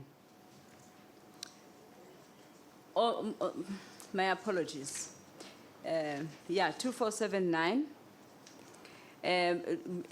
On the notes that are written by a pen manuscript, it says not receiving subsidy at this stage. Do you see that? Yes, Council? Yes. And then if you go to page 2480, right on top, it says no license and not receiving subsidies. Have you found that? Yes, Dr. I found Manamela. it. I found it. I found it. Justice. 2480. Now, Yes. this information was recorded by your team who did the inspection post-placement. So they are saying that Shama House did not have a license. Do you wish to comment? My comment will be Shama House, if he didn't have the license, I think the best people to comment will be the district, because we signed all the license from the head office and give it to the district to issue it. That's number one. Number two, Shama had already had patients that they are not receiving subsidy, and those patients were not even licensed, that we licensed as we were busy with the project. Yes. Also, we checked on the licenses that we received from the department, all the copies of the licenses that we received from the department. We could not find any for Shama House, coincidentally. That I don't know, but what I know is that it was presented to me. We went even during NGO marathon. Some of the family, I think they were there. We look at that, and the team that we're dealing with that need to give you the license, because I was not part of compiling this document, but there was a license that was issued. I remember very well, because they started on themselves. When we look at we're trying to find the bed, we found that they are not licensed, but they were receiving the patient, and we said we must correct that. Let me ask this question before I continue. The assessments, earlier on Monday, you said there were assessments that were conducted before the licenses were issued. Am I correct? Yes. And then you said, I referred you to some assessments which were done in July. You said those were post-placement assessments. Yes. So this assessment, this is one of the post-placement assessments. Would they be given to you? Would they be submitted to you? Or to any of the department seniors? At that time, I don't know the system now, At that time, any license will be issued from mental health directorate. I mean, the assessments. Yes, the assessment they will be given, especially if it's new, they will be given to my office. And then the so that you NGO could check if there's yes, compliance, and if there's yes, non-compliance, you yes. could That's why assist and rectify. Yes, that's why I know of SAMA that they had around 50 patients receiving them with no license. They were only given license during the process, and we went. It's one of the NGO that I managed to go with the psychiatrist, if I'm not mistaken, and the family committee members. If you look at towards the bottom there, the second last table, it says that they had 50 plus 60 patients, and then there's a note that says 50 patients from Life Esidimeni. Correct. You see that, okay? And then if you... How would the patients get there? How would they get to Shama House? They were transported to Shama House, without a like license. other patients. This is the 50 On patients. whose authority? On the authority that was made during the termination. No, they have no license, and they get to a place which is where they're Okay. supposed to be looked after. Who would have made that possible? Okay, Justice, I think now you refer for the ones we found there with no license. No, from Esidimeni. No, they from Esidimeni were not placed there without license. Even when we had to place Esidimeni patient, we had now to ensure that every patient that is there is amongst the one that licensed, Well, and then listen- it made their license to 110. Just But listen to before counsel. that, Just they listen to had. counsel and the question. Just listen to with the question put to you. A report by your team. Would you try again, counsel? The number of people who were there and the part from Life Esidimeni. Thank you, Justice. The report, we have already established that the report was by your team, and then it would be submitted to your department. The report says that Shama House did not have a license. They had 50 plus 60 patients, so they had 110 patients. Of the 110, 50 came from Life Esidimeni. Let's pause right there. Would you explain that? That's what I was explaining, that before, this is post-evaluation. We signed, from my office, the license was issued and given to the district. It means maybe when these people went there, the district didn't show, I don't know. Didn't issue the license to Shama, I don't know. But what I know was that the license were already given to the district, because some of the NGO are known by the district. We know them when we read on paper, but they know the NGOs. Earlier on, you said there was only one institution that was not issued by a license, and it was Siabadinga. Correct. Now, it is clear that the Shama House did not have a license. This information comes from your own department, who conducted the assessment immediately after placement. I will move on. Page You 2481. must tell me how those patients got there. Can My I ask? focus is on patients. Yes, my How focus did is the patients also. get there? Who instructed that somebody must fetch them from Life Esidimeni and take them to Shama House, which is unlicensed and not fit for purpose? How did that happen? Can I also ask that you are saying it's from my office, and I don't see the signature here. But the truth is that if they go there, they don't find a license. They can't write there is a license. But I know why I know about Shama, because it was reported that Shama was operating with 60 patients without license. It was not known. It was like any other NGOs that are operating, even Bosi Abadinga, where they were before they come to Kalinen. So, but when we went, when it was Esidimeni end up at Shama House. the patient, Who transported them there?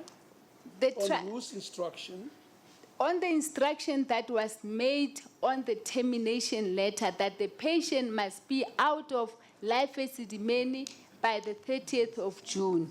And the project team identified the NGOs. We cannot assign this project to one person to say, so-and-so did that, so-and-so give instruction, because it was a project. When we went there, like I said, I repeated, even the family member, I believe that we went to Kalinen and then we moved to I'm going the to try same. again. I'm going to try again. How did patients from Life Esidimeni end up at Shama House? Let's focus on the patient. Patients The were exposure that transported. they would have had to confront. How did they get there? On whose instructions? I said it, the justice. I said the instruction was because of the termination.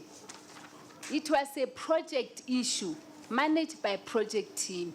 And by that time, the people who were placing, they knew exactly how many patients will go to Shama, how many patients will go to Kalinen, and how many patients will go where, according to the bed that was given by the district.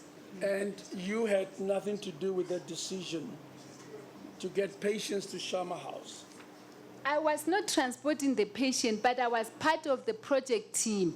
So I have to check. That's why I checked Shama, and when it was reported to me, they've got 50, 60 patients not licensed. Now, you as head of mental health care, how would you allow the project team to send patients with mental disability to Shama House, which you had not issued with a license?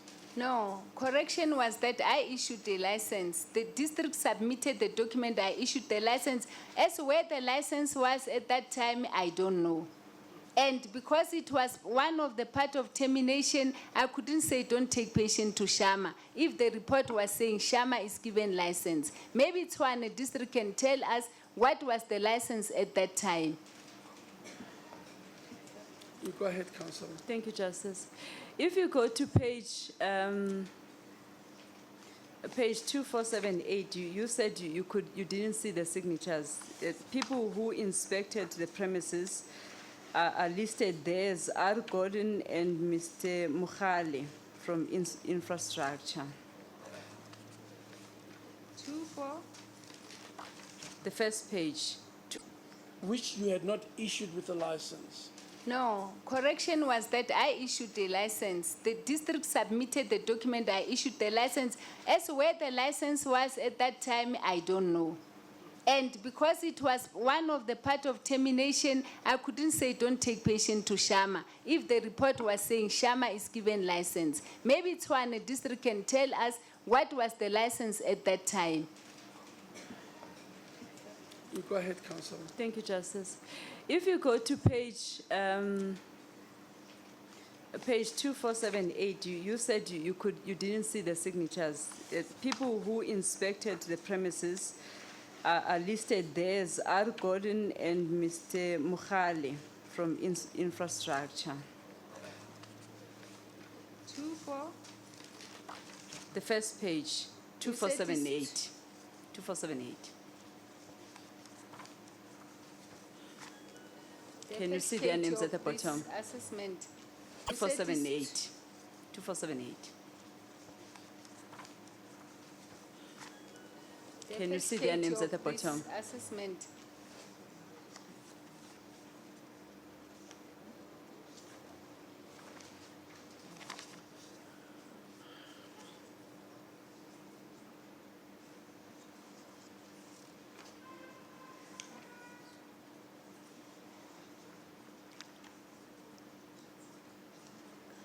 I think, as you see, if you read this report and understand what I'm trying to say to you, the same Tshwane district reported to us that there are patients there with no license. They discovered them because of the termination.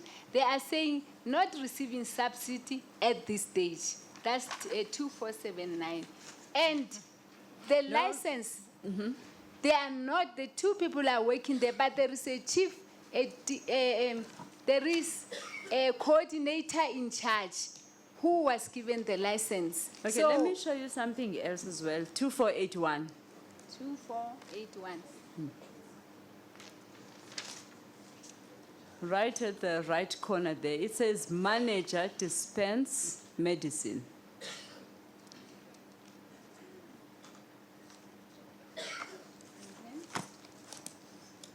The manager is the one who was giving medication to the patients. And if you go to 2484, the first paragraph, it will seem patients use jobs as rehabilitations. Activities in the center, for an example, cleaning, preparing food, household activities. But the But gist, what's the question? What's the question to the gist of the question is that this was not a suitable facility for the patients. Do you agree? I can only talk to when Patients before were we making before, their own food. Yes, I can only talk to before we place the patient because I was at that strategic level. So after that, how they were doing that, then if I found that they are using patient, then that will be something else. But now, by the time they wanted me to sign a license, the area was assessed. So at that time, so after that, things change, and I cannot dispute the I road. will they come can back to only- change. I'm actually going to change. 2491, the last point on Shama House. That might have to be the last reference. Let's take our tea break. Thank you, Justice. 2491 on Shama House. At the bottom, no sick bay, no storeroom is untidy. There are scrap metals lying around outside. And on that very table, you could see a lot of stuff that is ticked as not suitable for the patients by your own staff. Ventilation, not suitable. Ablution facilities, not suitable. Toilets, not suitable. Wash hand basin, not suitable. Baths and showers, not suitable. Cooking and dining facilities, not suitable. The list goes on. Your own staff found the place to be unsuitable in July. So how is it possible that it was suitable in April when the license was issued? The very same staff that identified, because they are from the district. They are the one who identified the NGO. And if they found it unsuitable at that time and reported to me, we will have taken the patient immediately. Maybe, ma'am, maybe you didn't care. You didn't care one bit. You signed whatever you signed and forgot that it was about people with blood and flesh. That was your assumption, Justice. You don't know how we were working. Show me how much you cared. But I am How do telling you go you. and send I- patients to Shama under those conditions with Yeah. your obligations under the statute and under the law?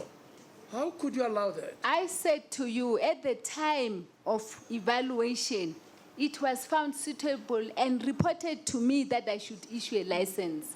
But if during the process things fall apart and I'm made aware, there are a lot of NGOs that we went from the province. Actually, we start with them and close those NGOs. So I cannot accept Justice when you said I just don't care. I can't accept that. You will be asked many, many more questions there, and we'll see what you accept or you don't. But it's going to be a long, long time to explain these deaths and how they happened and your role in them. We are adjourned for tea till 12 o'clock.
Mkatapi, are you showing my phone? Are you showing my phone? Okay. That's fine.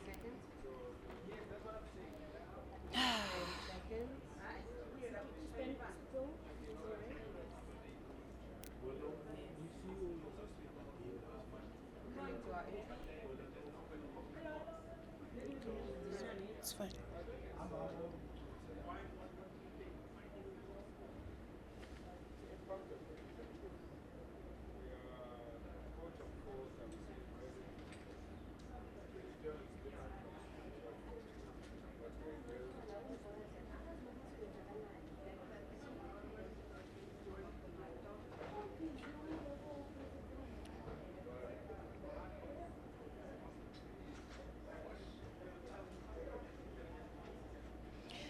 Some of us agree, definitely, Michelle. We've never seen him like that.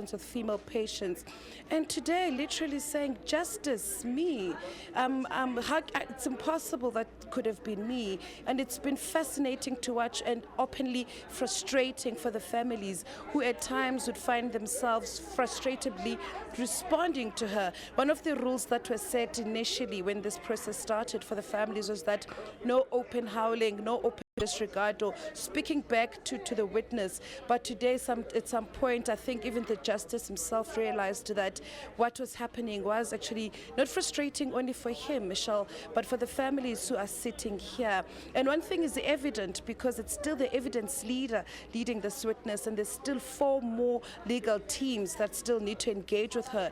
So it's going to be a process that definitely.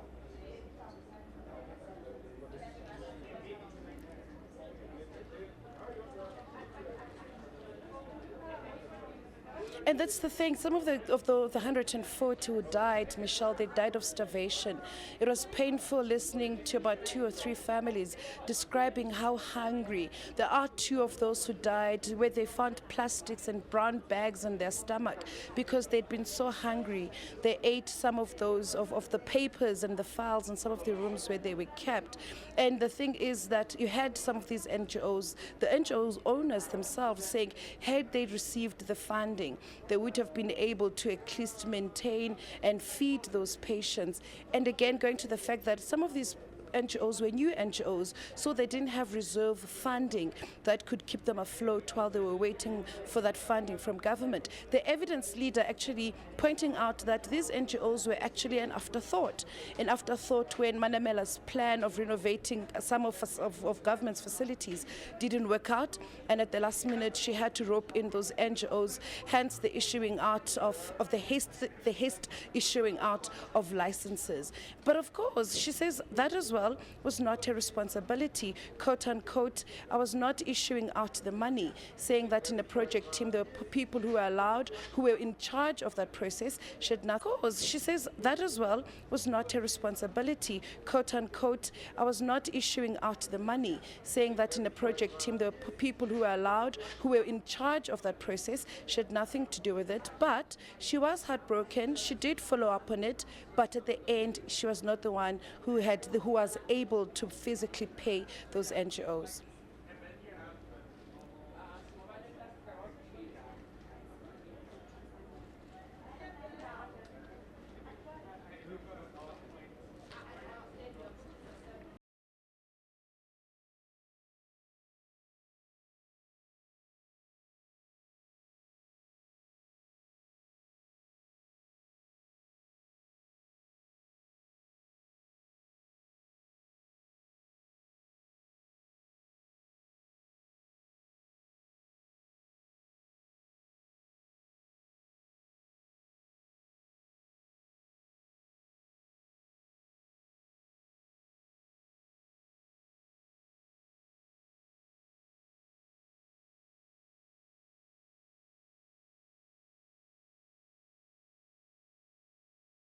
come out of this process, all of them agreeing that they want those responsible to face criminal charges. They want the law to take its course. And I think that will be a conversation that will definitely come up as some of the, as out now is clear negligence from the side of officials that were in charge of this process. And Michelle, it's not just the people in the forefront of it. Yesterday, for instance, just quickly for our viewers, we had a mortuary manager. He was a mortuary manager at CRC, one of the NGOs they were mentioning here. And it turned out even that mortuary itself was functioning without a license, without a certificate. So there's a number of places where the ball was dropped, where law wasn't followed. But at the end of the day, lives were lost, and the families here want the law to definitely take its course once this entire process has come to an end.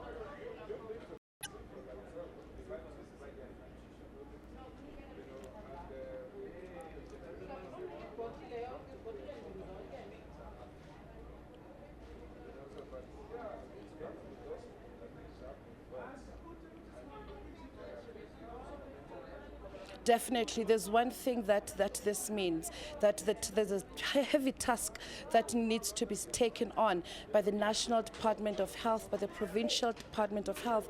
And again, another thing that we note, this came out into the public domain. We got to know about this. We had these families who were saying, we will not sit down until something happens. They took to the streets, they engaged with the media. But one thing is set, Michelle, from the evidence that's been presented here over the last few weeks, it's possible it's not just here, and there are cases that we're not aware of as well.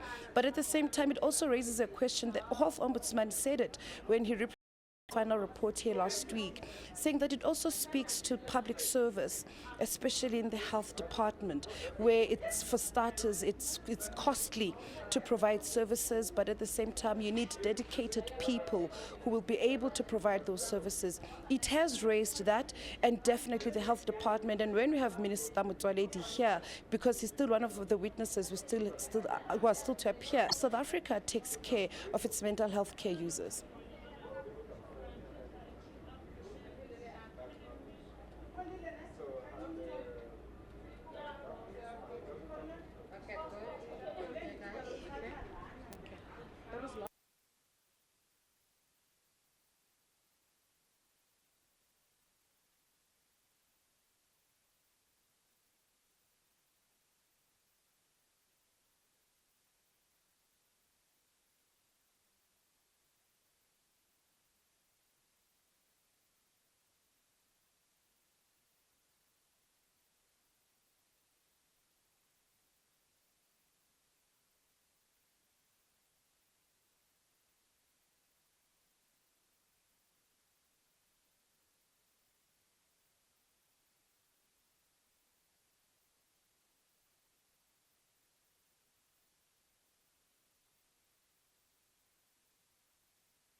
Thank you. You may be seated.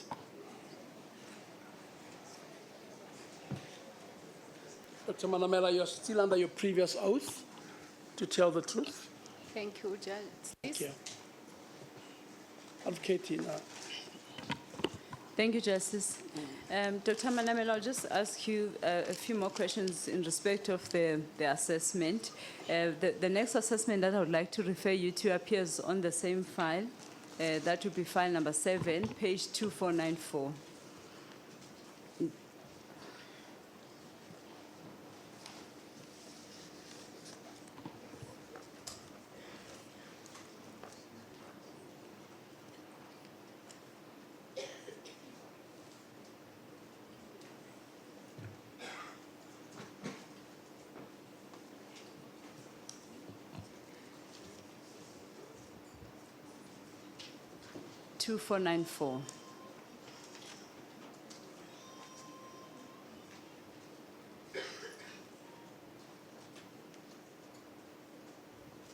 Yes, so that's the assessment that was conducted on the 28th of July 2016 at Precious Angels. Can you see that?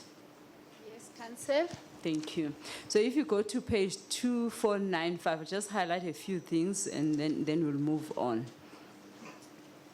The second bullet point, it says the number of rooms available is not enough for patients.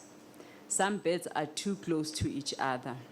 In house 1, the beds in the western wing were placed in such a way that the door could not be closed and the area is windy. Do you see that? Yes, Council.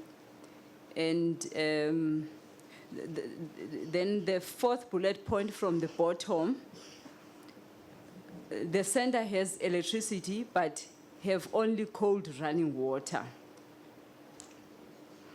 And then the next bullet point, the second paragraph, while patients are said to have no access to the ground or garden, keeping redundant items in such a way, in such big quantities, creates an untidy appearance and could be a good breeding place for pests. But the point that I wanted you to take from this is that it would seem that patients didn't have access to garden or grounds. And then if you move, the last point will be page 2497. The first bullet point under medication. Patients have not been receiving any medication after the TTO, which was brought with on admission from referring facilities when they ran out. So at that time, on the 28th of July 2016, your team found that patients were not receiving medication. So you would agree on the very few points that I highlighted, there are many of them, that then this place was not suitable, according to the observations that were made by your team.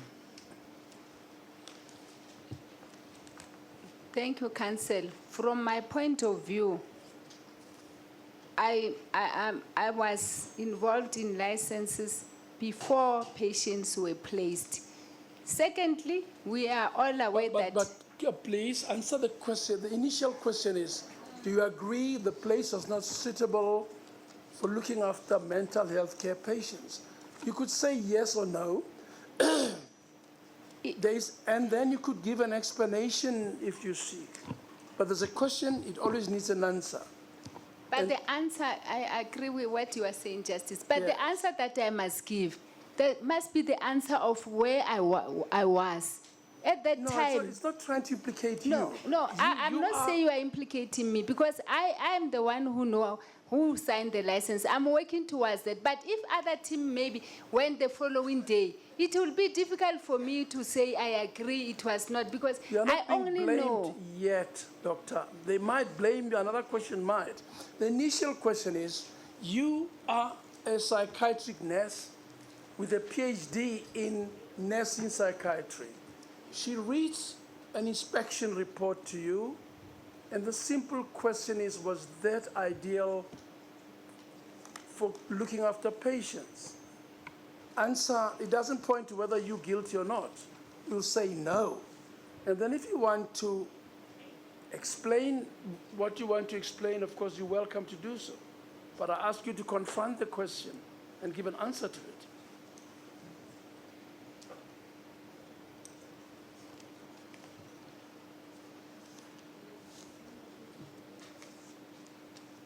Do you agree with the observations of your team that the Precious Angels was not suitable for mental health care users? According to this report, it was not.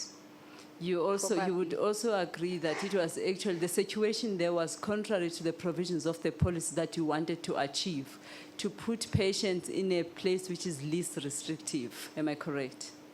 They had no access to grounds. They couldn't go out. They were confined inside the house. They had no access to grounds or garden. This is against the provisions of the policy that you wanted to achieve. It's not your fault, I'm not saying, but from the face of it, it would seem. Probably not, probably yes, because they're supposed to be at home. There are homes where there are no grounds. That's why at a certain level is no, at a certain level, it can still be the place to be suitable. They had no access to medication. They were That not is- receiving any treatment. That is very concerning. That is very concerning if there were no medications. And that would be a contravention of the Act itself. It's very concerning, that one. And if I have to qualify that, I could not agree that the patient will be there and on a single day they are without medication. In actual fact, it was confirmed by Mrs. Masondo, who also visited Precious Angels, and she found patients in bed at 2 p.m. So you definitely do agree that it was not an ideal place for patients. Now, if you could just please quickly go Well, to vote. let's wait for the witness's response.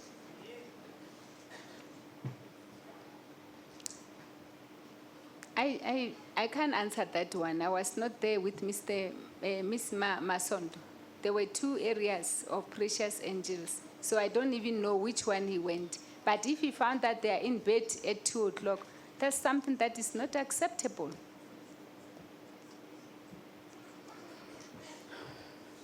If you could go to file number 3, please.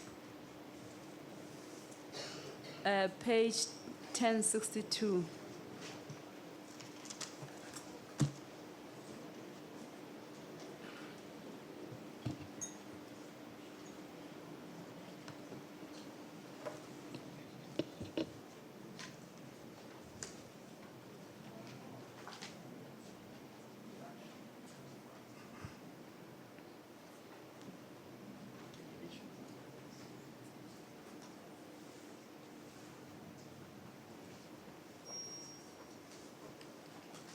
Thank you.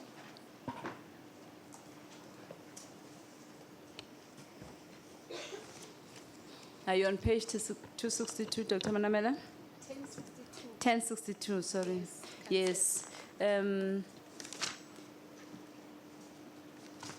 If you go to page, keep your finger there, and then you go to page 1059, you would note that this was a reply by a former MEC, Mr. Dani Mahlangu, to the legislature, and the date is 11 August 2016.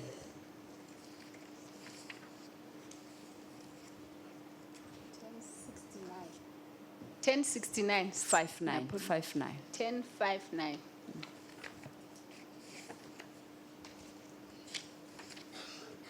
Yes, I am in 1059. Yes. Then if you let's go back now to 1062. The last 5 bullet points. The first one of them, the question was, what steps are being taken to monitor the NGOs and deal with complaints by families and others? All new NGOs are visited every Wednesday and Thursday by officials from the department. Now, this letter was written just about 10 days after the inspection that was conducted at Precious Angels. And the MEC says that all NGOs were visited every Wednesday and Thursday. Do you know if that was the case?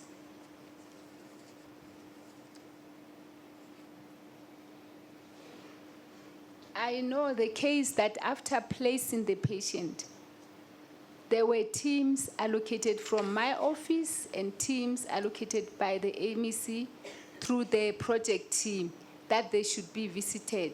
It can be probably the correct information that they are visited Wednesday and Thursday. I'm not quite sure when was the district managing their visit on the or during the week, but immediately we had teams, multidisciplinary team, people from my office as well, visiting the NGOs.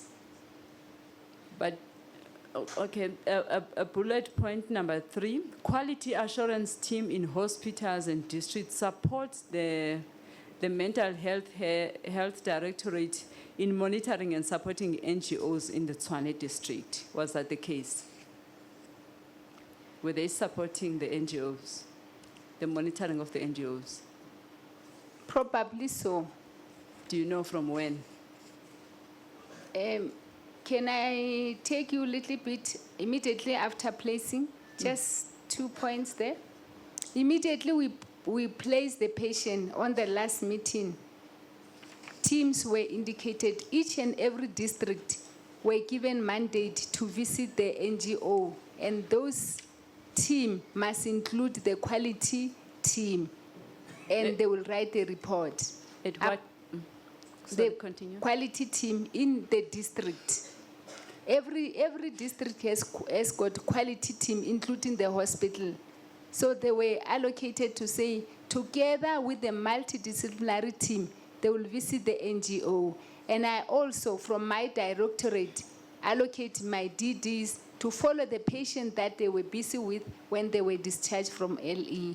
At It what can be probably intervals? so. At what intervals, do you remember? How often were the visits? I'm not quite sure of how often, but what I know was that in my office, my team will visit the NGO because there were many. They will join. They will have to be in the office Monday and Friday. The other days, they will be visiting the NGOs immediately after the placement. Immediately after the placement? Yes, So the like two this NGOs that are selected randomly who had serious challenges, do you think they were visited by the teams? I should believe that they were visited by the team. That's why that report also indicating. Because when they visit and they find problem, they need to assist the NGO about the problem. And if it's severe, they will report to me, my office, and we report to the team. We start to plan what do we do with the patient. You said then they would file reports. Do you have those reports? There? Do you have those reports that they would file after visiting? Yes, they were giving the report, and I made sure that every Monday I get the report, because that was the only time where I could have time, as we were busy with other challenges Do you related to. Do We you were have given report. a brief remembrance of what those reports entailed? Was everything okay, or did you get the impression that NGOs needed support or help? Or did you get the impression that patients were not receiving medication and food? In their report, what I can say, it was not just saying everything is okay. Like I said yesterday, that the taste is in the pudding. We placed the patient there, but when they visited, they will come up with another challenge. And then when you ask, what have you done, they will tell you what is the system that has been put in place. That's how it was working. And where there is a need that I actually had to intervene, I will have to intervene. And in most cases, we find that I was available to go to this NGO myself with challenges only over the weekend. But they will go and report. We met every Monday in my office. And the others, again, will also meet in the project team meeting. And it was reported there. And then if there are challenges, what would you do with those reports? Would you attend to the challenges that have been identified? Obviously, Justice, they will be attended to.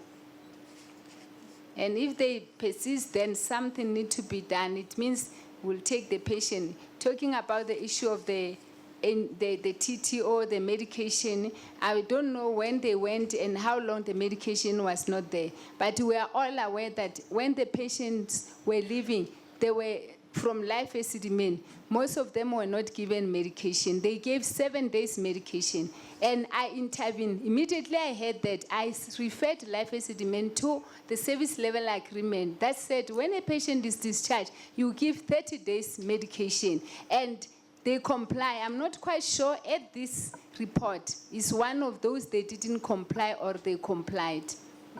If I may just ask then, if indeed the visitations and the monitoring was as you allege it was, and it was at what the MEC, former MEC alleged it was, what do you think caused the death of those people, of the patients? That is a difficult one, Council, but in my thinking, there's several things that can cause death. You need to look at several variables when you analyze a death. Like we started with a medication. Was the patient on taking medication? If the patient was on medication, how long was the medication? And what are the side effects of the medication if given? And what will develop when the medication was not given? And then you look at a lot where this patient's blood level collected. Do you know how was the blood level for a patient who take medication? So I cannot give, I think the postmortem will tell us what was actually the cause of death, because there are many variables that will cause death. You know, at Shama, the one that I referred you to earlier on, they didn't even have the standard first aid kit, never mind the instruments that you are mentioning of checking blood level tests. They didn't have that, according to your own team. That one just is Council. I may not answer because the first aid kit was made available. I cannot answer that one because there were boundaries. You know, as a director, there's a chief director in the district that oversees everything, but I was overseeing medication. If it was brought to my attention about the lack of those emergency equipment, then we'll have to take it seriously. We can't let it very low. But you know, as the team were going and assessing, they will come up with the report. And if the report things like that, we can't take them very less. We'll take them very serious. Ma'am, from the first letter that I referred you to of the MEC, the August letter, the November letter, 8 November 2015, where she said that the plan was to transfer the patients from Life Esidimeni to the psychiatric institutions. And also from the presentations that I also referred to earlier on, that the plan was to transfer them to the institutions and a minimal number to the NGOs. It would seem to me that the issue of the new NGOs, for the new NGOs when the renovations didn't work out. Am I correct? You are not correct. It appears if you were given the whole information, I will repeat it again. Chimiston Hospital, those areas that we were going to renovate were going to be managed by the new NGOs. We're not going to be managed by the hospital. It's just that the premises is in the hospital. You know that the Natasbred was closed, they moved, Chimiston moved. So the plan was that we will have new NGOs, we will have old NGOs if they can extend, because you know we had over 4,000 patients already in they can extend. Psychiatric institution. And you said that the reason for terminating the contract with Life Esidimeni was twofold, was to deinstitutionalize and also to save cost. Council, you are right at other area, but let me take you back to the reason. You are right at the two reasons, but for the number of beds, can I just address you, through you, Justice, that when the patient is in the hospital, they are not going to be in the hospital forever. That's why we included both Jimiston Hospital, because we knew that even those that will go to Vescopis, Cullinan, and Sterfontein, they will at some time be discharged. And if the family are not able to take care of them, or they cannot, or they are not, they've got challenges, we will still use this NGO, Jimiston, whatever we have indicated here. That was the whole issue. This patient will not be moved from Life Esidimeni to reside permanently at Vescopis. Vescopis is for an acute patient. So when they worked on them, they will discharge them, and they will be occupying the NGO that are on the list.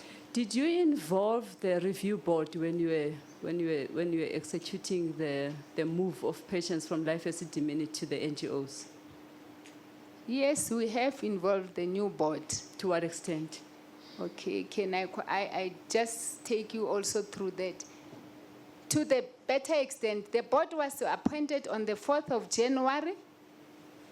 By the time they were appointed that month, we had presentation. I gave them, when we orientate them, I have informed them. At that time, it was still the reduction of 200 beds and the 20%.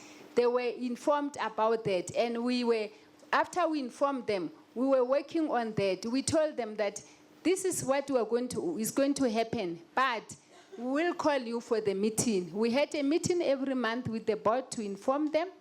When we started with the termination, after the task team, they were part of the family committee. We had community member in the board. The community member and the chairperson were part of the family committee. When we go out to assess the NGO, they were also invited, although they had their other work. What was the function of the review board? The function of the review board is to oversee and ensure that the mental health care services or the mental health care users in the province are well taken care of. There are other things that they're doing, like when you admit, Okay. you, When you admit, when you admit, they need to review the document. When you discharge, they review the document. When the patient feels that she's admitted illegally, they will also have to look at that. And when there are complaints about the patient as admission, they will go and meet with the CEO. So I'm just giving few of their that's function. helpful, thank you. Did they review the discharges from Life Esidimeni? The issue is that when they discharge, the patient are discharged. Remember my request. The I've forms- asked you to listen to the question and answer the question. I normally ask very short questions because I hope to get very short answers. And that's the most effective way to have a conversation between the two of us, okay? Okay. So we're not arguing. I just want to get, it's your evidence and we're asking questions. Okay. Did the review board approve the discharges from Life Esidimeni? I won't say all of them, but the forms, the review board works with the form. When the patient is discharged, the form was sent to them. They were sent to them, but I'm not sure if they were all sent to them, but they were sent to them. There are other forms that were sent to them. You are the Director of Mental Health Care. You have a supervisory body with whom you have to file proposed or desired transfers. I'm asking you, did you do it with Life Esidimeni? Yes, with Life Esidimeni that the patients are going to be transferred. They know. But No, what not they were part of the meeting. Did you follow the statute and ask them to approve or not approve your decision? No, the Department of Health decision was made and they were called to the meeting. It's not my decision and I didn't go to them, but I know that when the patient are discharged, they are going to get the form and they will advise us. That's how they were working. No, their supervisory body, who did they report to? They were reporting to the MEC. And they had a duty to supervise your decisions. Yes, it's not a, yes, it was a duty to supervise our decision. Did you file with them the placements or discharges, because you use the words interchangeably, for their approval or supervision? No, because they were part of the answer team. is No, no. I didn't go to them and say, can you approve? No, I didn't do, because You see, termination. Mrs. Masondo was here, remember?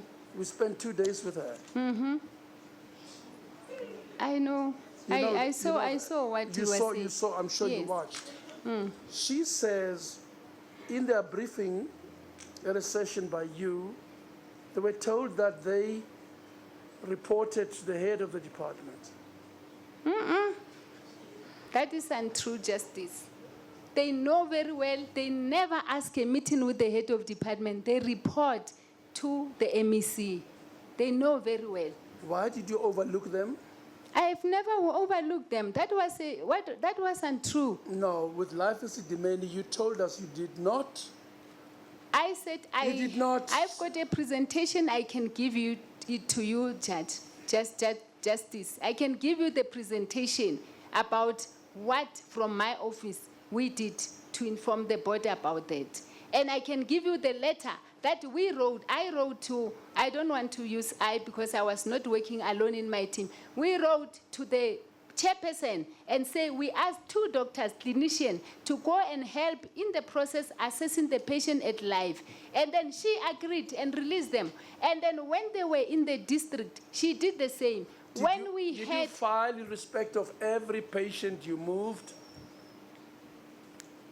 Come again. Did you file documentation with the review board for every patient you moved from Life Esidimeni?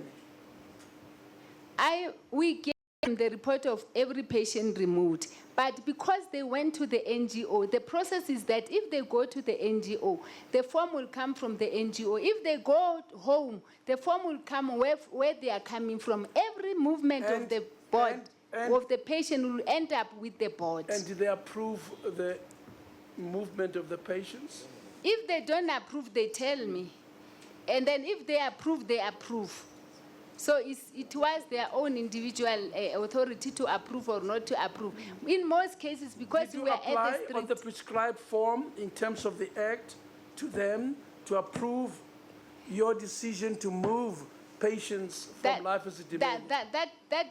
That activity was not falling within my responsibility of applying, but it was. Prescribed form in terms of the act to them to approve your decision to move patients from Life Esidimeni? That activity was not falling within my responsibility of applying, but it was done in the Life Esidimeni. That's why some of the form were found with the board. Who did them? They are done from where the patients are. If the patient is admitted in Vescopis is going to send the form to say, board, we have admitted. If they are discharged, they'll do the same. It's not coming to my Ms. office. Masondo came here and told us that you told her they actually reported to the head of department. She never knew that she had to supervise your decisions. No, that is untrue, Justice. That is untrue. She is being untruthful when she says. Yeah, she was untruthful. That was untrue. They know the board advertisement is support them. We ensure they've got things. We update them on mental health care issues. And when they find problem, they also come to us. You see, if you don't act in accordance with the prescriptions of the Mental Health Act, and you don't procure the oversight of the review board, what are the consequences?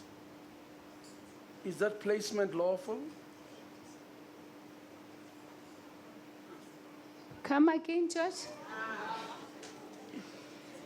If you move a patient requiring mental health care from a facility to another without following the required procedure for the oversight of the review board, is that placement lawful? It won't be lawful, but there is no way I am not placing patient. The board deal with the document from the hospitals That's what has happened, even from Life Esidimeni. Those documents they're dealing with, they're not even coming to me. The board will report, will advise me to say, we are going to Vescopis Hospital because there is 1, 2, 3 challenge. Those documents are not signed by me. Such a placement would not be lawful. If that is what happened, if they do there's something like that, it cannot be according to the Act, because immediately you apply for a patient, that form must go to the board. The board will decide. Have you seen the finding of the Ombud on the role of the review board? The finding of the ombuds on the role of the review board. What I saw his report on the role of the review board. And I don't know what he was told about that, about their role. I don't know. But the role of the board is that they don't work. What is the finding of the Ombud? What? He has indicated that the board were not following their role. But I don't know if that's what they told the ombuds. But no document that goes to the board. My only role is to ensure that the board has got what they need, is to ensure that if they've got complaint about a patient somewhere and they can't get assisted, they go to the meeting then, no assistant, then I must intervene. That's my role there with the board. And support them and ensure that they are paid if they have to, if they claim. So that's my role. The forms doesn't even reach my office. They just go straight to the board. The hospital, all the hospital that deals with mental ill patient, even voluntary patient, if you can send yourself to a hospital now, those documents won't go to the mental health unit. It will go to the board. If you have problem, they will also tell you. Can I take away from all of these many words that there was no... It will go to the board. And when board have problem, they will also tell you. Can I take away from all of these many words that there was no compliance with the Act in relation to the oversight of the review board? Yeah, they can answer that one. The board can answer that one because I'm not a member of the board. Well, they have answered. And they haven't told me that because I met with them every week, every month. When there are problems, they will tell me what I can assist them, I will, what I can't, we refer them to the relevant person. So what is your answer? In all of this plethora of words, what is the answer? Was the placement done in accordance with the Act in relation to the review board and its role? If I have to answer it in relation to the review board, I will say probably so, because after the patient are placed, the form must go to the board. No, why do you say probably so? Yes, because I don't have document to say how many documents were sent to the board. I don't have this documents. operation, it's your duty to make sure that the law is observed, ma'am. Have you forgotten that? You are a state functionary. You are paid to act in accordance with the law of our country. Not when you choose, according to the prescription of the law. Do you know that? Chief Justice, I know Just that. answer my question. Do you know I that? know that, and I did that. Because I'm not working with the board. I did that, but I made it a point that we trained the hospital so that how to comply with the board. That was my duty. But the duty of the board was not my duty. And above all, your duty was to protect the lives of these patients. Above all, everything else. Hey, that is what I tried to do. I did that. I did that. And they died. Can I ask In your one thing? operation, they died.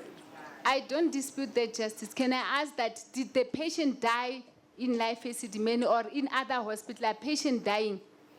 I'm asking that. I'm sorry, I don't want to...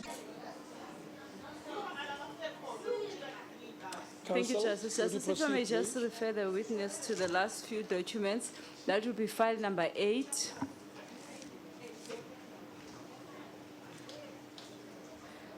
Maybe whilst we are looking for file number 8, if I may just ask one question in respect of the review board. Did you give the list of the NGOs to the review board? The list of the NGOs where the patients would be moved to, did you give it to the review board? I believe that the board was given a report where the patient were moved. After the placement? I'm not quite sure it's after, because they were part of the project team. So everybody who was part of the project team was accessing the project presentation and understanding what is the direction of the department. So I may not commit myself on what you are asking, but they were part. The chairperson was part, and the other team members were also coming. And was it lawful that the body that must oversight and review and ensure compliance, you convert into part of your project team, in which you were the deputy head? Why was it so? I was, Justice, I was not, the meeting were not my meeting. I did my meeting with the board, and that meeting was the... But why were they part of the project team?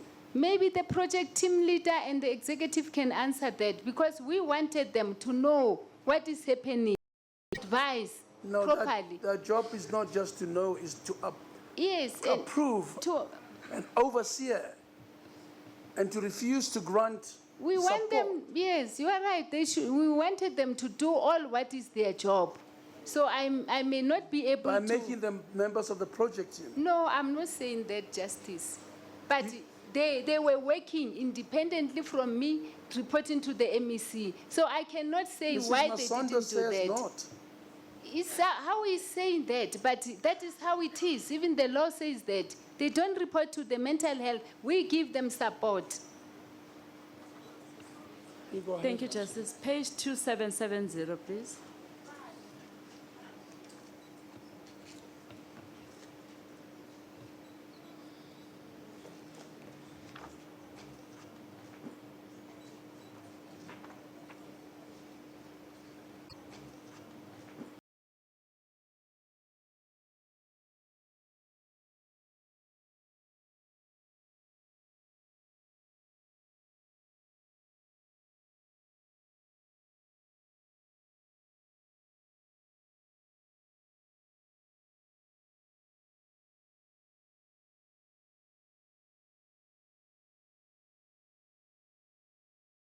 Where they couldn't be assessed, the very same. I asked Mama Sondo to say, Mrs. Masondo, it appears the patients that went to Tshwane, there are many, and the doctors in Tshwane, they are limited. Can the board follow them? And the board, the clinician board went there. Can I just follow up on the answer that you gave, the first part of the answer? You said Okay. they were assessed.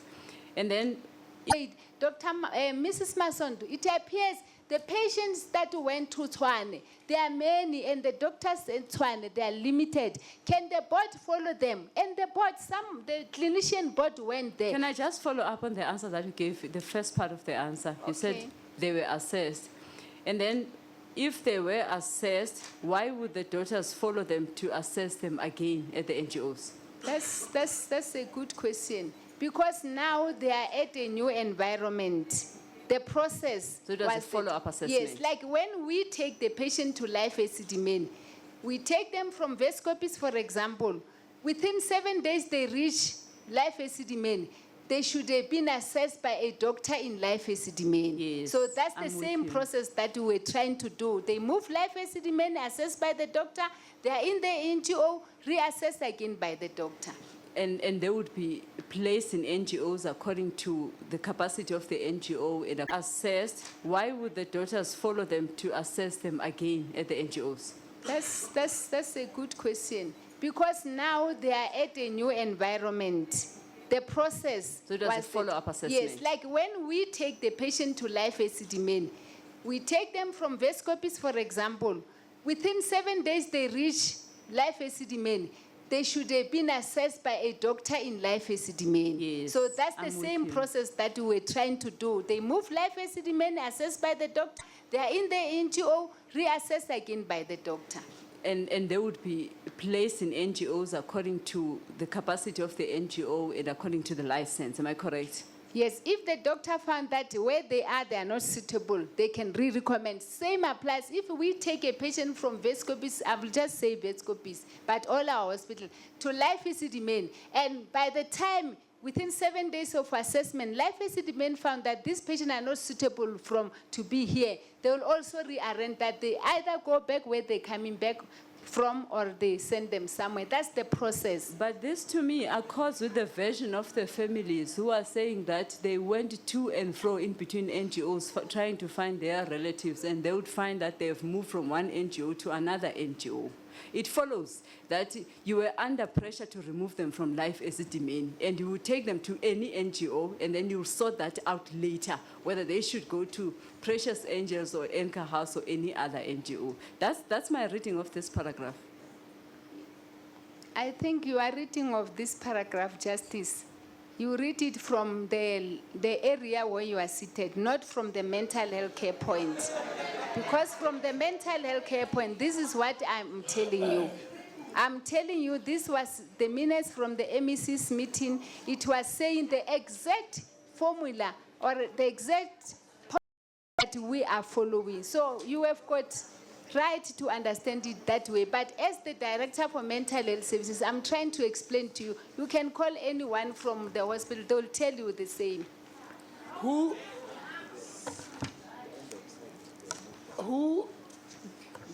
by law has the power to discharge a mental health care patient? The multidisciplinary team, mental health care patient is managed by multidisciplinary team. It's not like me having headache going to the Let's not hospital. go all over. Yeah, Who in law is authorized? The multidisciplinary team and doctor will sign the letter. And the multidisciplinary team would be located where the patient is being held before the discharge. Yes. Team and doctor will sign the letter. And the multidisciplinary team would be located where the patient is being held before the